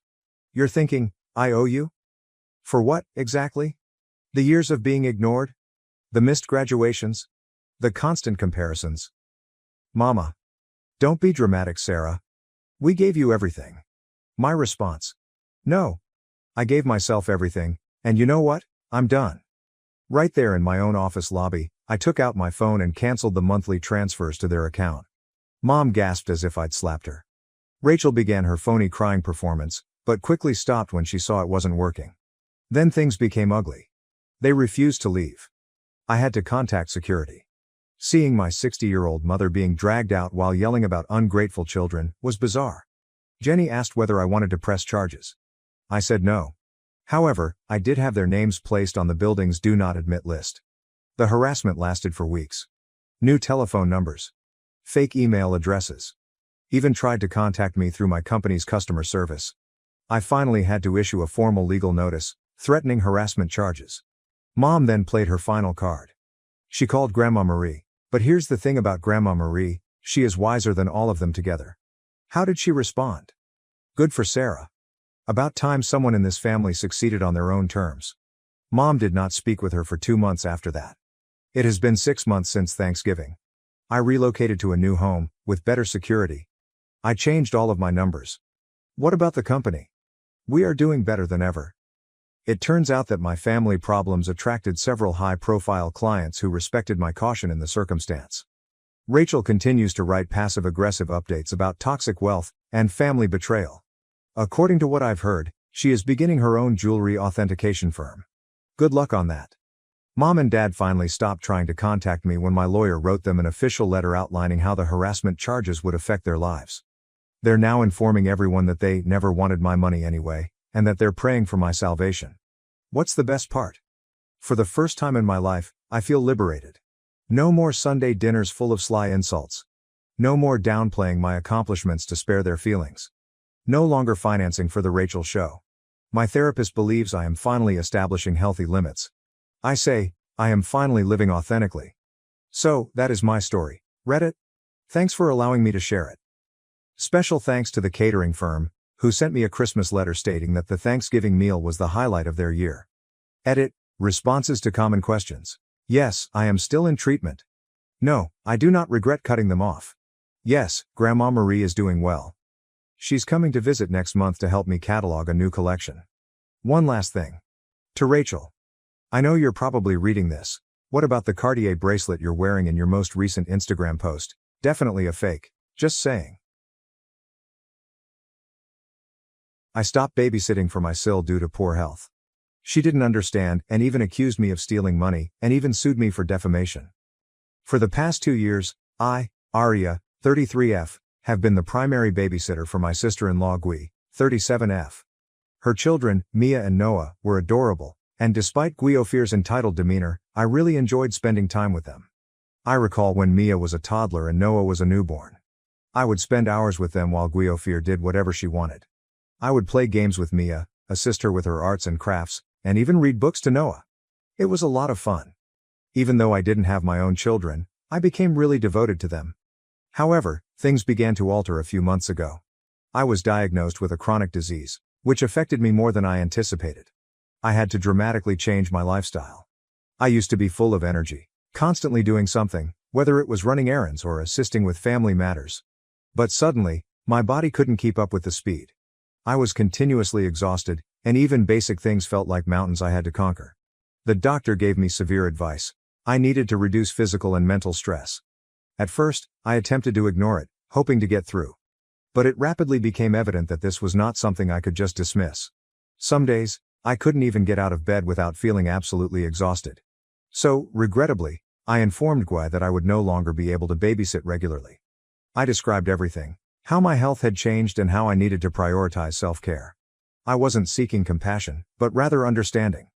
But instead of providing the assistance I expected, Gui Ophir snapped. I vividly recall her precise words. "What do you even do all day?" It stung. I felt as though I had been slapped. But I tried to remain cool.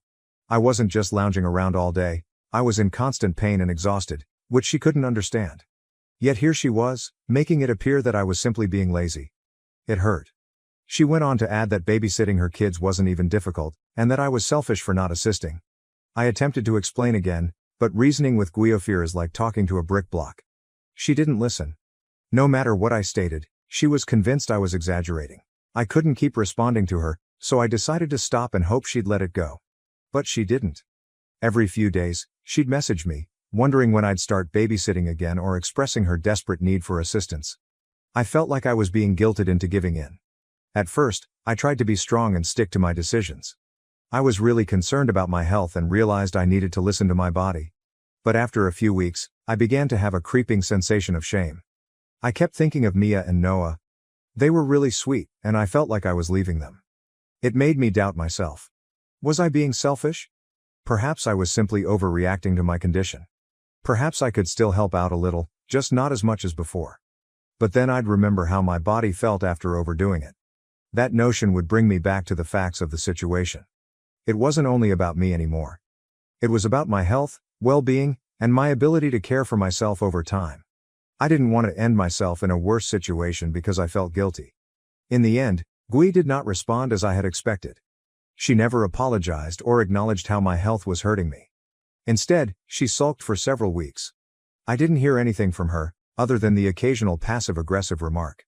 It was difficult to deal with, but I knew I needed to keep my distance for my own safety. A month later, my husband and I received an invitation to a family dinner at my in-laws' residence. I honestly had mixed thoughts about going. I hadn't seen Guiofir since our last furious argument, and the prospect of her approaching me again made my stomach turn. But it was family, and I didn't want to cause any problems, so I agreed to go. I hoped things would be cordial and that Gui would have had the opportunity to reflect on her actions. Of course, that did not happen. I could feel the tension in the air from the moment we stepped through the door. Gui wasted no time making me the center of attention in the worst way possible. She greeted us with her smug look, which made me feel like she was already planning something. As we sat down at the dinner table, everyone was conversing, catching up, and generally having fun. It appeared to be a usual family dinner, until Guiofir decided to speak up. "So, Arya," she murmured. "Are you still too sick to help out with my kids, or is it just an excuse because you're too lazy to get off the couch?" The room went completely silent. I could feel my face burning as I struggled to remain calm. I'm not one to make a spectacle, but the comment hit me right in the gut. I had not informed my family members about my situation. My heart was beating, and I noticed everyone at the table shifting uneasily in their seats. I took a long breath and responded, attempting to keep my voice calm. "I've already explained my condition to you, Gui. It's not an excuse. I'm just trying to take care of my health." She did not even flinch. Instead, she smiled and remarked, "Health, huh? Maybe babysitting would do you some good. Get you off your pity train." She chuckled as if she had just told the best joke of the century, while the rest of the table exchanged uneasy glances. Then the rest of the family members began asking me what had happened, and I had to tell them everything. I was outraged, but I didn't want to exacerbate the situation, especially in front of my in-laws. I merely gazed at my plate and clenched my fists beneath the table. I knew I had to maintain my composure, but inside I was furious. I wanted to say so many things, like how she had no idea what I was going through and how her lack of empathy was truly mind-boggling, but I held my tongue. Fortunately, my husband was not having any of this. He rushed in and defended me before I could say anything. "Gui, that's enough," he remarked, his voice stern yet calm. "You can't talk to Arya like that. She's been through a lot, and you need to respect her boundaries." Even with his help, it appeared that the harm had been done. Gui was not one to back down lightly, and it didn't take long before she began making passive-aggressive remarks. "I just don't get it," she told me with a straight face. "It's not like I'm asking you to do anything hard. Babysitting is just watching the kids for a few hours.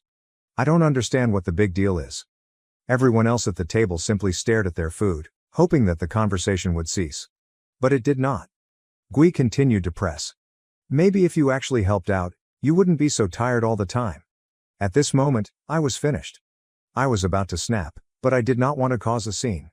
So I took a big breath, feigned a smile and said, "Gui, I've already told you that I can't babysit on a regular basis right now.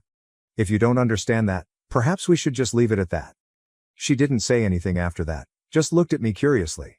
I attempted to dismiss those ideas and concentrate on the fact that I had stood up for myself. But it was difficult not to feel insignificant in the face of Gui's complete disregard for my sentiments. The rest of the evening was as miserable as you might expect. Gui maintained her distance, but the tension in the air was strong, and I felt unable to relax. Unfortunately, her resentment did not stop there. Oh no, it got much worse. A few days after the family meal, I was sitting at home, trying to relax after another long day, when there came a tap on the door. I wasn't expecting anyone, so when I opened the door, I was surprised to see a police officer standing on my porch. My heart sank into my stomach as I struggled to make sense of what was occurring. I stood there in full shock as the police officer claimed that he was coming to investigate a theft report. Apparently, Gui had filed a lawsuit accusing me of taking money from her home. The words barely registered in my head at first. A theft report. Against me? I was unable to make sense of it. I immediately called Gui to try to acquire some information. My hand shook as I held the phone to my ear, my heart thumping in my chest. The phone rang for a few seconds before she answered. Gui, he replied. What is going on? Why are the police at my door? Why would you accuse me of stealing from you? She wasted no time flinging insults at me. You think you can just ditch my kids and get away with it? She said over the phone. Maybe this will teach you not to mess with me. I'm not going to let you get away with anything. I was shocked. This woman had truly gone to this length to make my life miserable. The claim was ridiculous, and I couldn't believe I was actually having this conversation. But it wasn't about reason or logic for her, it was about vengeance. She appeared to be eager to go to any length to punish me for setting boundaries and asserting my rights. I tried to remain calm, but my rage was boiling over. Gui, I muttered through clenched teeth, I didn't steal anything from you, this is insane. Why would you even make something like that up? But she laughed, as if she relished seeing me upset. I'm not talking to you about this anymore, she said abruptly, hanging up the phone. I stood there in shock, staring at my phone. How could somebody be so petty and malicious? I had no idea how to digest what had just happened. The police officer was standing there, and Gui had gone as far as accusing me of stealing. Stealing. It was ridiculous, and yet here I was, forced into this nightmare. Fortunately, the police officer recognized that something was not adding up. After a little talk, he had begun to see through her tale. Maybe I was an easy target for her. But I had no motivation, no opportunity, and certainly no experience with anything like this. In fact, I had been home the whole day the money allegedly went missing, and I had a solid alibi. The officer even checked our security camera to verify my whereabouts. It wasn't long until the entire situation imploded. The officer was courteous and professional, apologizing for any difficulty and assured me that everything had been resolved. But the harm had already been done. Gui had attempted to drag me through the mud, and I had to cope with the consequences of her petty behavior. Despite the fact that I was not in trouble, the entire experience left me shaken. Her scheme backfired spectacularly. When Mark found out about the police complaint and what Gui had done, he was furious. I'd never seen him that angry before. He'd always been the calmer, more patient one in their relationship, but this was the final straw. From what I could tell, he hadn't been pleased with her recent behavior, but the theft claim appeared to be the tipping point. It felt like something inside him cracked. He marched up to her and demanded she apologize to me. Of course, Gui refused. She was too proud, headstrong, and, frankly, humiliated to accept her mistake. I only learned about all of this after Mark came to my house to apologize on her behalf. To be honest, I wasn't delighted with their relationship. It seemed strange to be caught in the middle of their turmoil. But at the same time, I felt vindicated. She had tried to ruin my life with her falsehoods, and the consequences were now catching up with her. I couldn't help but feel a sense of relief that things were finally unraveling for her. The saddest thing for Gui was when news of the police report reached the school where she worked. Gui had been a teacher for years, and I believe she had always assumed her position was secure. However, after the school learned about the fabricated theft claim and the participation of the police, things began to fall apart for her in a dramatic manner. While no legal charges were filed against her, the fact that she had contacted the authorities in such a petty and vindictive manner was enough to ruin her reputation. I couldn't help but feel bad about how much I enjoyed watching her life collapse. I knew it wasn't polite to enjoy someone else's demise, but after everything she'd put me through, it almost felt justified. It was as if the cosmos was finally serving her a dose of her own medication. For so long, she moved around with a sense of entitlement, as if the world revolved around her. And suddenly, everything was falling apart. Of course, none of this was without consequences for me.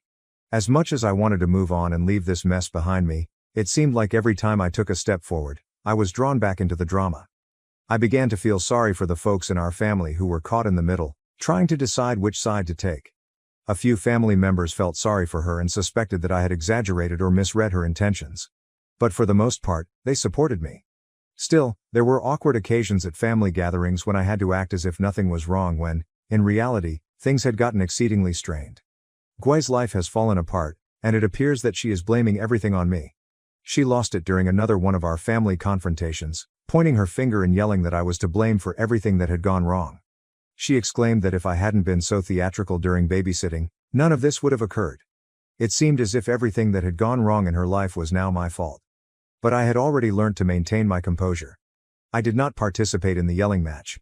Instead, I answered calmly. Gui, I didn't make you mock me at dinner. I didn't force you to file a false police report. You did this to yourself. It felt strangely empowering to speak those words. For once, I was not going to let her twist the story or make me feel like I was wrong. I won't lie. As I watched her spiral, I felt a little sense of justice. Seeing someone so toxic face the repercussions of their actions seemed natural, even if I didn't take joy in her suffering. I'd endured enough of her harshness. I had to tell myself that this wasn't some small victory for me. It was merely the result of her own actions. The fact was, I never wanted to be a part of this drama in the first place. I merely requested some space to concentrate on my health and well-being. But Gui interpreted that request as a personal attack. Everything that followed, her allegations, lies, and attempts to tarnish my reputation, was entirely her doing. I was not the one who escalated things. But I wasn't going to back down. Gui no longer talks to me, and honestly, I'm perfectly okay with that. If she cannot respect my boundaries, we cannot recover our relationship. I've realized that certain individuals are simply not intended to be in your life, no matter how close you were before. I have moved on from the drama and am finally at peace with it. The only thing I regret, if you can call it that, is the impact this entire situation has had on her children.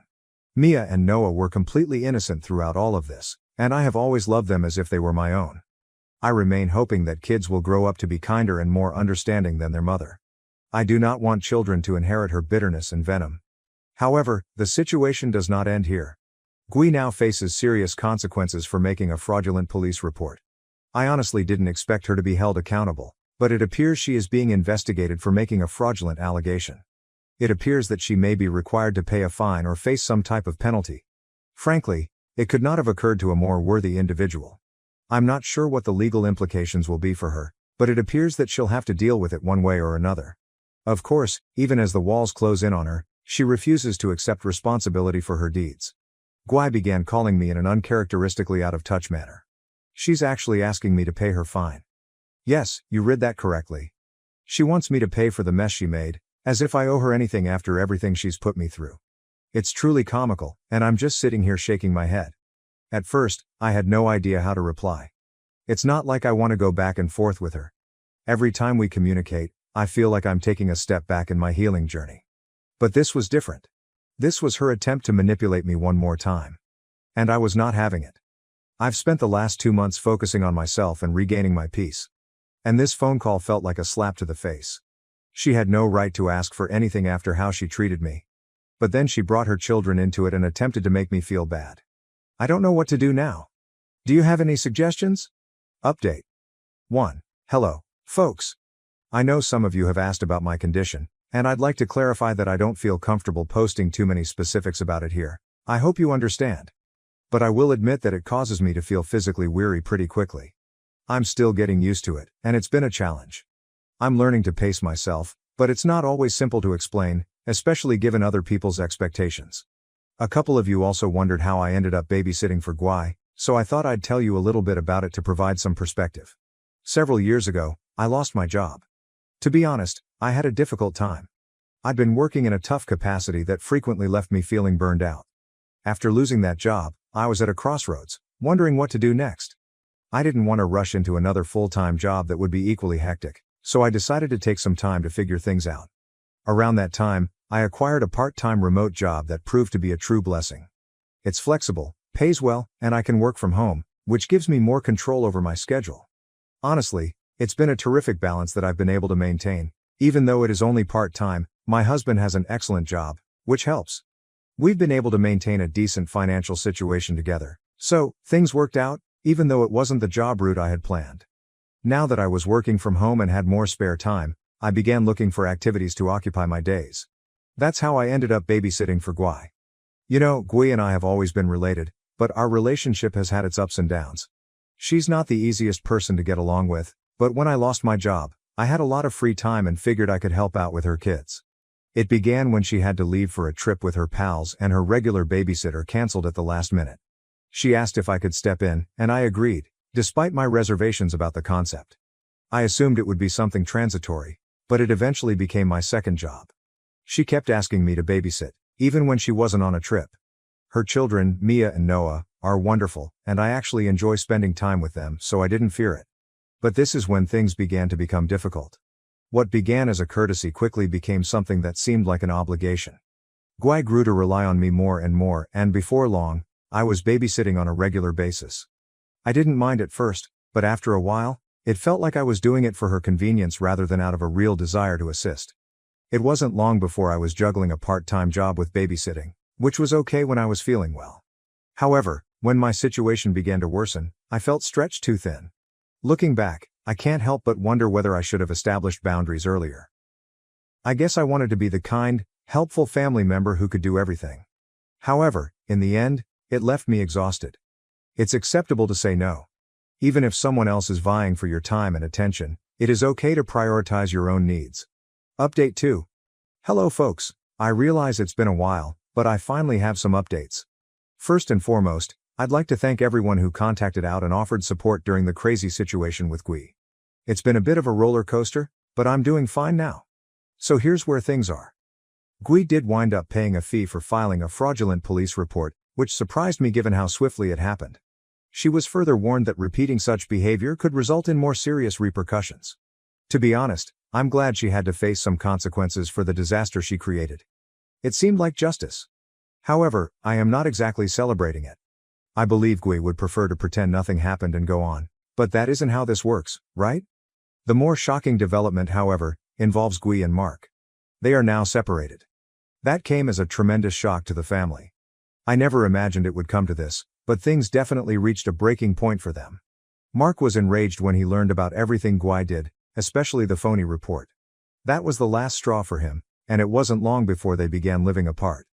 They have been working on their relationship, however. According to what I've heard, they're in counseling, and Mark appears to want to attempt to make things better.